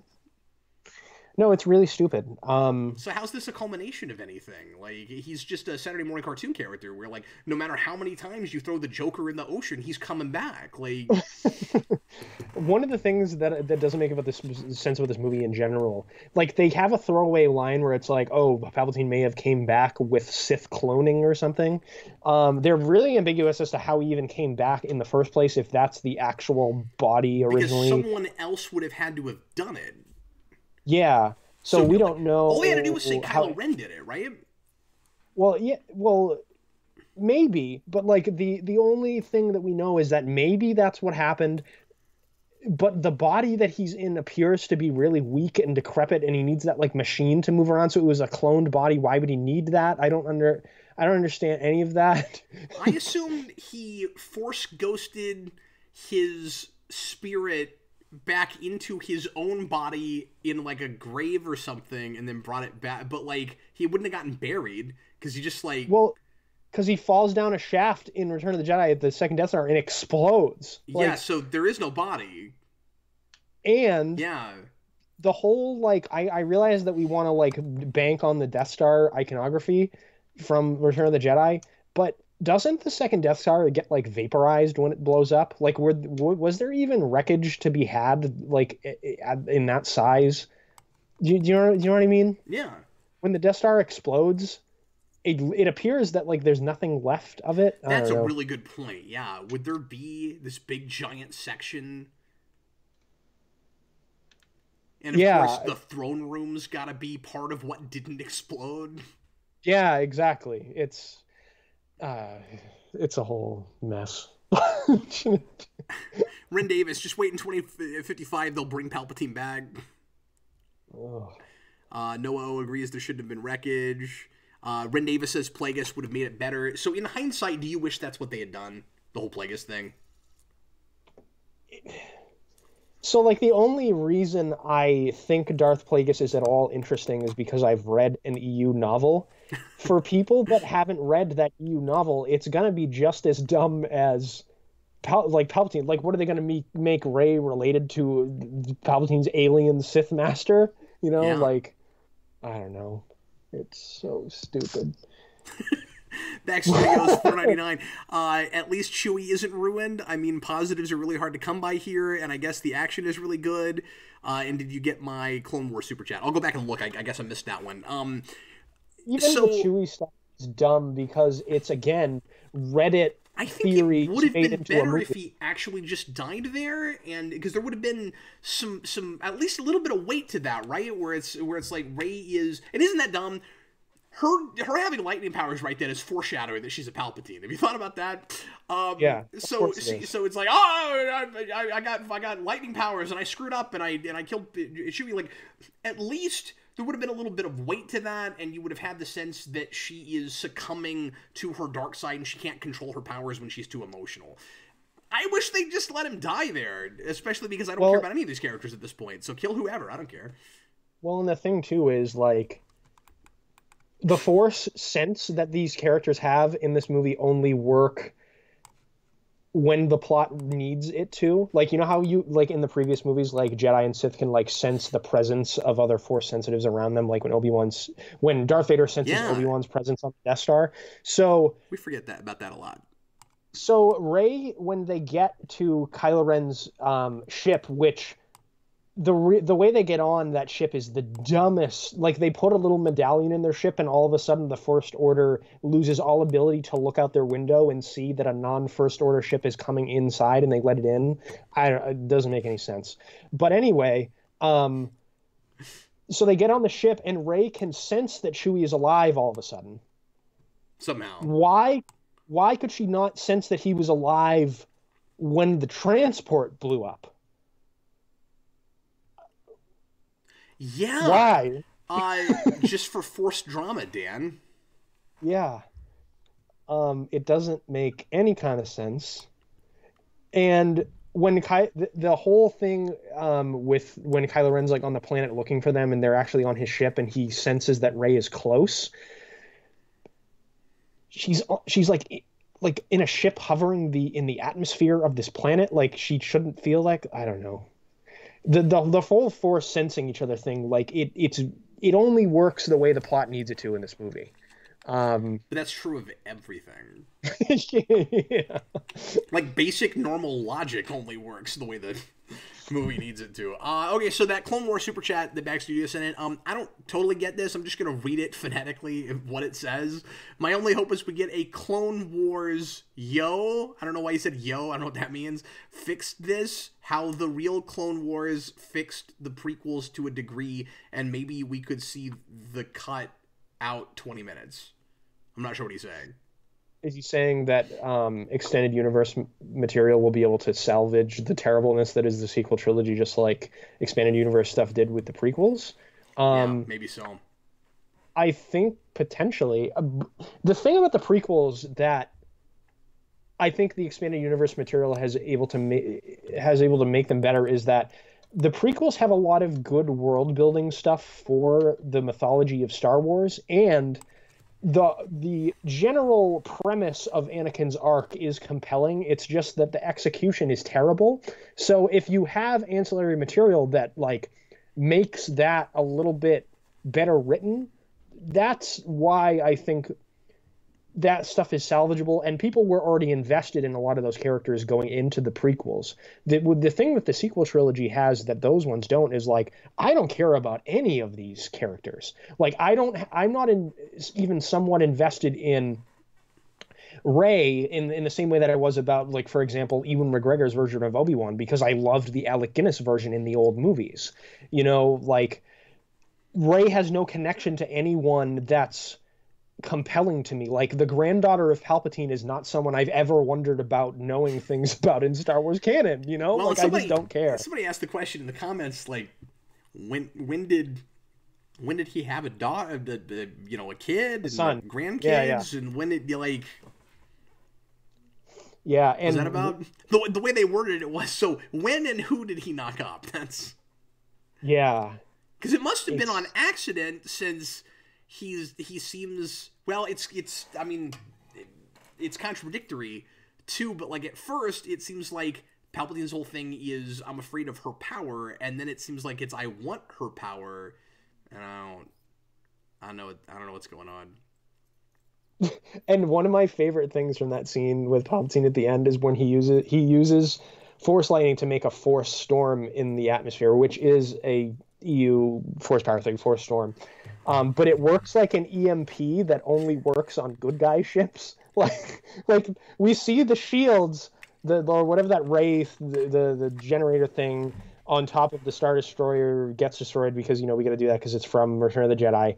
They do that, and they like take out their shields or whatever, and then Palpatine does the EMP thing, and you see like the arcs of lightning hitting the First Order ships, but it doesn't do anything to them. So like, I guess Palpatine can use the Force to only have his Force storm affect the things that the good guys are piloting, and then it doesn't even like knock out their like engines or the power in their ships for long enough for them to even fail. Like Poe falls out of the sky a little bit, and then his ship just like turns on again. Yeah, that should have been the end of it. Yeah. I mean, I guess, but the reason you're frustrated, Dan, is how powerful exactly is Palpatine? Because if we knew stuff, it's possible that with his Force sensitivity, he can tell which ships he wants to target with that. Yeah, I guess. But like, you don't know what he can do. He seems like a god to me, and that's the problem, or that's one of the many problems. Is I don't know why he needs anyone.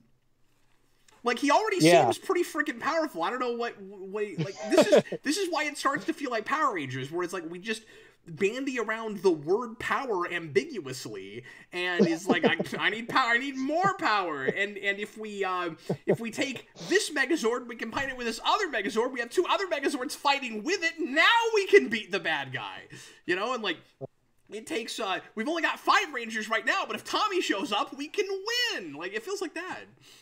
It does. Someone in the comments said Palpatine's wife must have been Vice Admiral Holdo. Imagine if they actually did that, like Rey was a descendant of the Holdo and Palpatine lines at the same time. That would have been awesome. I really wish they did that. And then it would be even funnier when you get to the end and she's, I'm a Skywalker. Nuh-uh, you're a Holdo. What the one thing I thought that was kind of cool about this movie was... We have not thrown out a lot of positives. I cannot think of things that are not really superficial.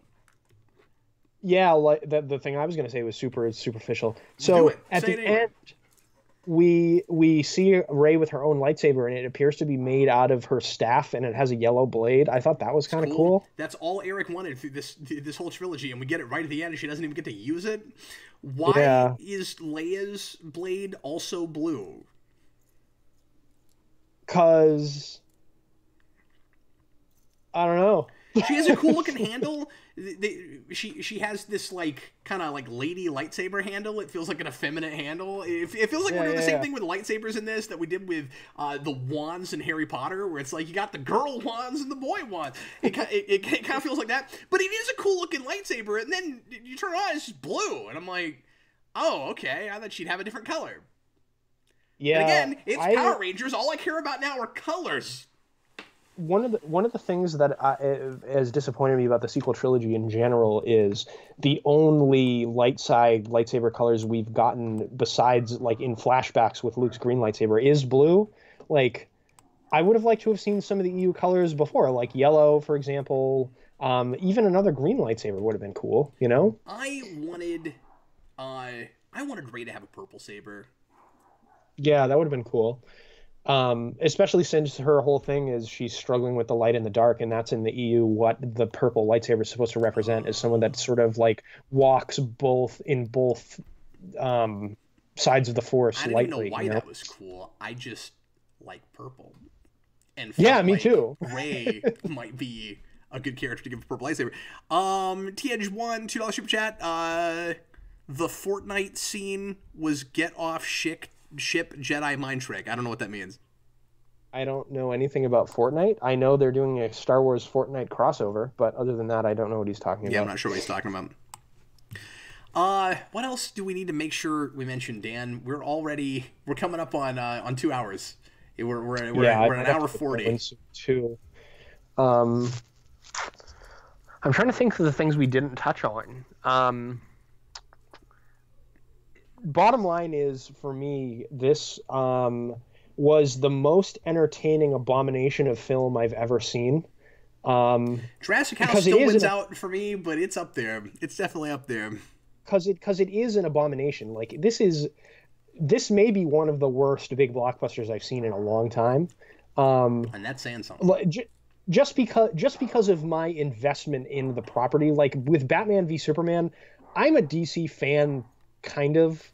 I like Batman and Superman as much as the next person, but I'm not like a huge like comic buff of those characters. Yeah. So like with those movies, that was like an abomination, but I was able, like, I came out, I was like, like whatever. This, like, Star Wars means a lot to me. So yeah, it makes it hard. You're invested. Yeah. Yeah, like that's for me why it kind of like stands out as one of the worst blockbusters I've seen in a long time, because I really just can't believe that this is where we are. Like, when it was announced that George Lucas was selling Star Wars to Disney, everyone in the Star Wars fan base was excited to see what they were going to do. Everyone was excited at the prospect of continuing the story post Return of the Jedi on film. Like, everyone was excited about that. The fan base, you know, everyone calls it like toxic, divisive, whatever. There are aspects of it that are like that, like people hated so much the prequels and stuff. But the Star Wars fan base was united in excitement for what what Disney was going to make. Keep in mind that at And the time there was much more of an attitude of Marvel's not doing is kind of doing no wrong also. yeah, that's true. And now it's just like, So it felt like Disney's the right place for that to go. They'll probably do something cool with it, and it's only been more recently that we've been looking at Disney as more watering things down, making things really formulaic, just throwing whatever out that they think will appease the fan base in the short term. exactly.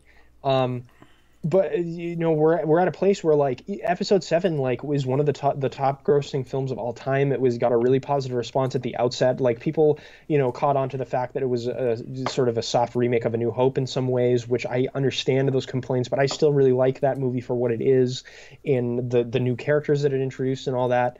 Like Force Awakens is a competently made movie, and they ended their continuation of the main story of Star Wars on such a whimper. Like, this movie is so bad. Yeah. I don't know how we got to this point. It's very, very unfortunate. It's so sad. Yeah, and again, you're stuck with it now. Yeah. I don't see how, like, at the outset when Disney bought Star Wars and they were going to try to do, expanded universe stuff in their new canon, I was invested in trying to look at all of it, like in the novels, the comics and stuff, and I just don't care, With this stuff attached to it, like, why would I ever be invested? Do you know what I mean? Well, and what sucks is, this is a good thing and a bad thing, right? Because you got Mandalorian on right now, and that is the most authentic looking Star Wars thing I think we've had in a long time, especially on film. And you have to kind of ignore the stuff that doesn't work in order to enjoy stuff like that. I mean, the nice thing is it's earlier, and so at least we're not building on this stuff with stuff that is more decent. But at least Disney is putting out something that I'm liking. I can't say that for Star Trek right now. We'll see what Picard's Mandalorian, like. But Mandalorian has been good. I liked the first 3 episodes much more than the 4th, 5th, and 6th episodes. But 7 looks like it's kind of returning back to the overarching plot of the season, which I liked in the newest episode. So yeah, I enjoy Mandalorian. I don't think it's lived up to the potential that I thought it might reach at the outset, but I still think it's good. It's only a few in, and it's getting multiple seasons, and anything can happen. Yeah, exactly. So I'm enjoying it, and it's definitely the best thing, I think, or at least the thing I've enjoyed the most that Disney has done with Star Wars since they've gotten the license. Like, everyone points to Rogue One, and I like that movie. I do too. But I don't think it's flawless or anything either. I don't think Disney has made anything that lives up entirely to the quality of the original trilogy yet. I hope they do sometime. I mean, I'm always rooting for these movies to be good, but I also got to call it as I see it. I think Mandalorian can get there. I'm not. I don't mean to come off like I'm like riding that wave of like, oh my god, it's the best thing ever. But you're 7 episodes in. I think that has the potential to be amazing down the road, and it certainly got. I do too. It's certainly got the production values and the talent. We've got a couple of Marvel veterans writing on that show that are doing some pretty good scripts, I think. Yeah. I agree. Chris Yost is on that show. He wrote 6, and I thought he had a good script for that. Yeah. Yost is a pretty competent comic book writer, but he also did write the script for Thor: The Dark World, so it's like, he's had some stinkers too. I don't know how much of that was actually his fault. I don't know. It's hard to say. Yeah, who knows? But anyway, I'm with you. I think Mandalorian does have the potential to be really, really wonderful. And I thought at the outset it was going to be something a little bit more wonderful than it actually has ended up being. Not that the episodes 4, 5, and 6 are bad. I just think they were a little bit less good than the first 3 episodes in terms of enjoyment for me personally. But I guess we'll have to see. I mean, I don't know. Disney has a movie slated for 2022 still. And I assume it was originally supposed to be the first movie in the Game of Thrones guys trilogy. And that got, of course, booted out for reasons we'll probably never really know. Uh, Feige is supposed to be producing a movie, so I guess that must be the one they have slated for 2022. But at this point, like, I'm so tired of the MCU. Like, I'm not even interested in seeing Kevin Feige's take on Star Wars, really. I'd like to see just something that wasn't the safest committee focus tested thing in the world that was actually of high quality. Like, people say, oh, like, like The Last Jedi is good because it's not committee focus testing, all that. Like, yeah, that's true. They let Ryan Johnson do whatever he wanted, but it also wasn't of high quality, in my opinion. Yeah. I'd like to see something that was of high quality that also took risks. But I guess that's too much to ask in today's world of, billion-dollar blockbuster movie making. I don't know if that's possible. There's also anymore. a middle road between, because there is a commercial side to this, of course, and that's not necessarily bad. Like, you got to rein in to some degree a guy like Ryan Johnson who just doesn't have the experience to get a job like that, and be thrown to the wolves like he was. Like, I think there's a middle of the road between let somebody have complete and absolute free reign and micromanage them completely. Something in the middle of that, right? Like, if I greenlit a thing and threw $100 million at it, I would probably have some ideas. You know what I mean? Like I probably want like a little bit of say. There are a lot of examples where studio mandates ruin projects, and there are other examples where they saved them. Sure, absolutely.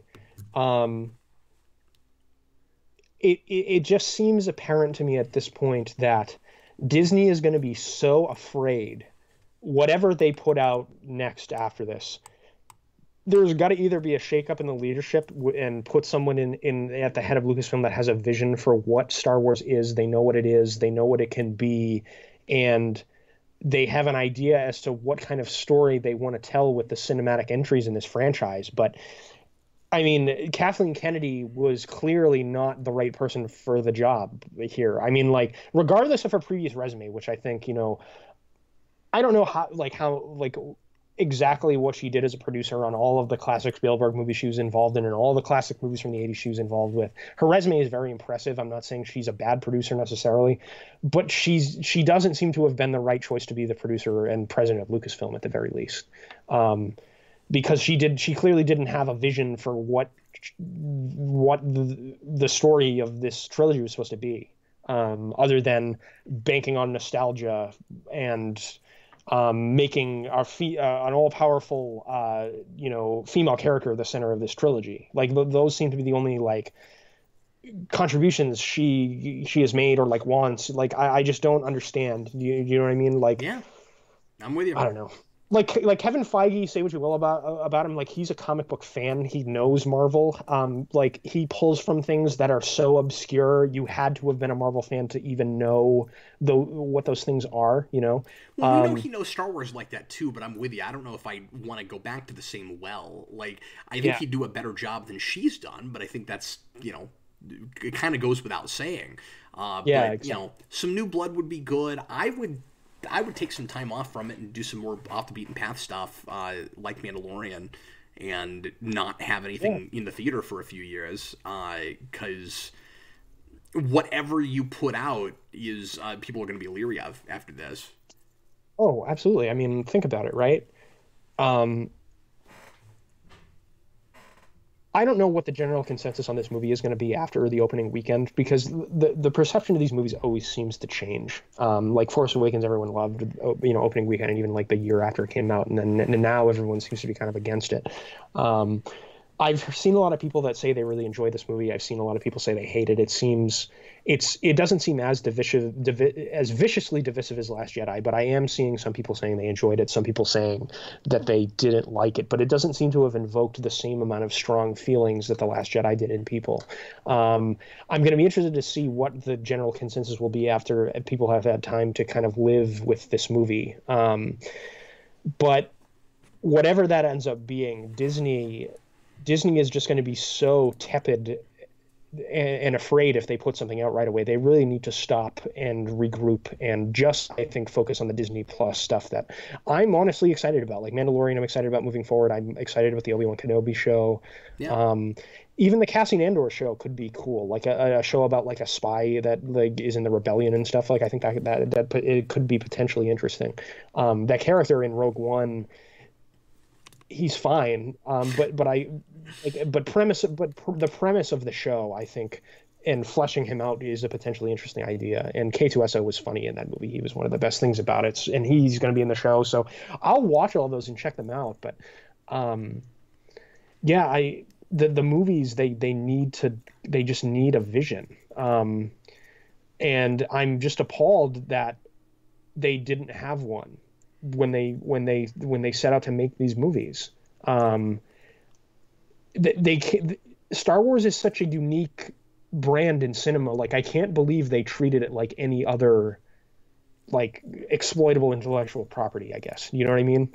Like this is one of the most like sacred cows in the history of all cinema. Like this means so much to so many people, and to have handled it like this, it's incredible to me. Yeah, so far it looks like we've turned off an entire generation maybe to Star Wars. Like kids do not seem to care about Star Wars right now. And so now we're making these movies for those of us that grew up with it, and for the adults and older folks that were there at the beginning.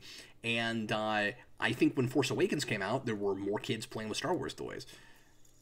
I think so too, and one of the things that Red Letter Media said in their recent Nerd Crew video is they pointed out that commercials of kids playing with Star Wars toys seems old and dated. Yeah. And they're right. And that's so sad, It's just like cringy now to see like, it's true. Because I don't see kids dressing up as like Rey and like First Order Stormtroopers and Kylo Ren and Finn. And it's exactly the same thing you have with the prequel trilogy. I don't think kids were really super into a lot of those characters either, except for people that watched Clone Wars and stuff. Like you had the same thing. There was a lot of people back then that were into the prequel stuff. When I was growing up, those were the movies that were coming out, and every kid boy that I knew like loved those characters, dressing up for him as Halloween. At least in my circle, okay. Those movies seem to have resonated with kids, and to some degree, like the reason, like why I'm a Star Wars fan is because when the prequels started coming out, like everyone was into them, and I went back to the originals and all of that stuff, So like, the prequels that did resonate with people to some degree. I just don't think these movies have, for some reason. I don't know what that reason is or how, you know what I mean? Because the prequels, I don't think deserve to have resonated with people the way they did necessarily. Well, it's just like, there was at least more of a consistency with them. Even though I don't think they work, and I don't think, I think that's also a lot of wooden and also sometimes contradictory characters, and there's a lot of just boring in those. But it might be a sign of the times to some degree too. Maybe kids don't. I don't. But see, what I was gonna say, Dan, because I don't know, I'm just spitballing. I wanted to say that maybe kids don't want to play with whatever their parents were playing with these days, but that's not true, because the 2012 Ninja Turtle show did fine, and had a huge it did huge toy sales, and I want to think this has to have more to do with quality and more to do with those characters just not being interesting to people. Yeah, I mean, even the fact that Star Wars is a generational thing that has been passed down from generation to generation of people, like parents show it to their kids and they become fans, and then they become just as obsessed with it as their parents were, like that's a thing that happens with Star Wars. And these movies just, like, when I have children someday, like, I feel like I'm not even going to bother showing them these movies, because they're like, they don't add anything interesting to the story. Like even the prequels, as bad in execution as they are, they add a lot of interesting lore stuff that was expanded upon in the other media stuff that rounded out some of the history of the Jedi Order and stuff, what they were like before the events of the original trilogy. Like, there are things in those movies that are worth watching. I don't think we should do revisionist history and say that the prequels are good because of how bad the sequel trilogy has been. Yeah, And I've seen a little bit of that happening with people where they're like, I oh, have like, too. yeah, when that's a little troubling to me because like we can't forget that the prequels were not good movies. Like they're not good. But the sequels I think are more disappointing to me personally because it was such an opportunity to continue a story that I was really, really interested in, which was what That's where happens to I'm at. Luke and Leia after the events of the original trilogy, and it was completely squandered. That's why I dislike these movies more than the prequels, personally. Yeah, if I had been, totally unimpressed and uninterested with Force Awakens, and I know some folks had that, and that's part of why Last Jedi was so polarizing, right? Like people that weren't taken in by Force Awakens, some of those folks really liked Last Jedi because they liked that direction more. But like I was interested in the story that we started, and also didn't think that story was very good and made a lot of sense. But like, if I hadn't had that, I guess I would have just written this whole thing off kind of the same way I did the prequels. It was like, okay, we just need to stay away from Star Wars. We don't know how to do it anymore. Yeah, which is sad. I mean,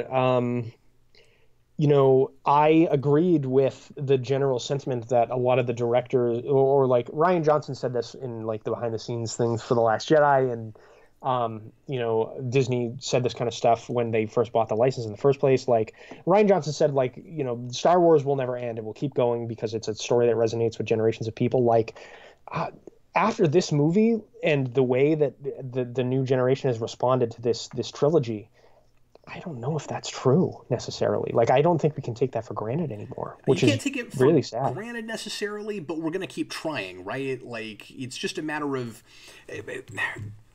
Filmmakers always like to say that when they get their hands on an old property, right? And we like to act like it's a bigger deal and more impressive that when like reboots and soft reboots and remakes of things come back where it's like, see, it never died. We kept bringing it back. Yeah, that doesn't necessarily say anything about the brand. It's just somebody got their hands on the rights to a thing, and we're making things based on brand recognition more than original properties because that seems like more of a safe bet. So to be like, this property has never died. Isn't that impressive? Like, yeah, not really. You gotta take it case by case, right? Like, Star Wars has stayed popular because of the quality of those original films, not necessarily because of anything after it. And I think It's in the public the consciousness expanded because we keep universe making stuff, but that's it. Yeah, sure. The expanded universe, I think, has a lot to do with it in sustaining a dedicated cult fan base over the course of the gaps between the original and the there's still that fan base, but just to be like, well, it will never die. We see people keep making new ones. It's like that might just be because somebody owns the rights to a thing. Yeah, I mean, I think as a like someone that's been a fan of Star Wars for a long time, like I guess maybe I mistakenly bought into that idea because of how dominant Star Wars has always been in American culture since since it was created, in a way that like like every other pop culture brand has not. Like there are pop culture brands I like almost as much as Star Wars, or about as much, but I've never seen one have the sort of profound effect on culture the way that Star Wars has. So I guess I kind of bought into that, that it would kind of always continue because people would always be hungry for stories in this universe that's so interesting, so cool. The characters resonate so much with people, at least in the original films. I kind of bought into that, but after this trilogy, I don't know if that's true anymore. Yeah. That bothers me. Well, because this is so copy and paste, you've got people like Mike on Red Letter Media who, and I've mentioned this recently on a Captain Logan show, who I vehemently disagree with on this point. You've got a lot of people that are saying, like, we'll see, like, there's nothing left to say with Star Wars, stop making it, it's just the same story over and over again. It's like, just because that's what the last team did with it in trying to make everybody happy doesn't mean that there's not stories in that universe. There's lots of really great EU stuff. You've just never read it. Yeah, exactly. And so I still say that's kind of a preposterous point. And I love those guys, but I do not understand that. Yeah, I don't agree with them on that point either. And I agree with a lot of their general sentiments about Star Wars. I think the people, but obviously the people behind making Star Wars have to agree with them Yeah. in that Yeah. they probably haven't read any of the EU stuff and That's a really they good can't point. see anywhere to go with Star Wars, because like the only direction that they thought to go in at the outset was bring back the TIE fighters, the X-Wings, the Stormtroopers, make a character that wears a mask and black robes with a red lightsaber as the bad guy, that has a familial connection to the other characters in the story. Like I kind of see where they're coming from in assessing like the regime behind Star Wars, but in terms of like the universe is like small and limited and there's nowhere to go with it, I obviously don't agree with that, because there's a lot of great stuff that in Star Wars that did different things in that like Thrawn, the Thrawn trilogy alone, like there was no attempt to sort of replicate the characters from the original trilogy when they made new ones as stand-ins. Like Thrawn is a completely different kind of bad guy than Vader and Palpatine, and he's just as menacing, just as interesting, and just as, I think, iconic as a Star Wars character if you have read that stuff. I mean, there's a reason why they brought that character back into Rebels and have had like a resurgence for him. Like he's a great character. But I guess this is all a digression, and we're talking about the general state of the franchise at this Sure. point. Yeah. Well, we're past 2 hours. I've absolutely got to get going, but everybody, thanks a lot for Me too. watching. I really hope you enjoyed it. And Dan and I are going to try to come back in a couple weeks to talk about Watchmen. I'm really hoping we can make that happen. Dan and I both Yes, watched through that show, and we're going to which put is like, together a in my panel. opinion, Yeah. that show is, in my opinion, like the exact opposite of this movie, which is really refreshing. Like Well, it's it's the also least really cynical. polarizing. It's going to be interesting talking about that, especially if we Yeah, do it live and seeing what the live comments are like. Because there's a lot of people that think that it's just as intellectually bankrupt as this is, or creatively bankrupt. So that will be interesting to talk about. I've got a couple of other guys that want to be on that too, so we might have a full panel for that.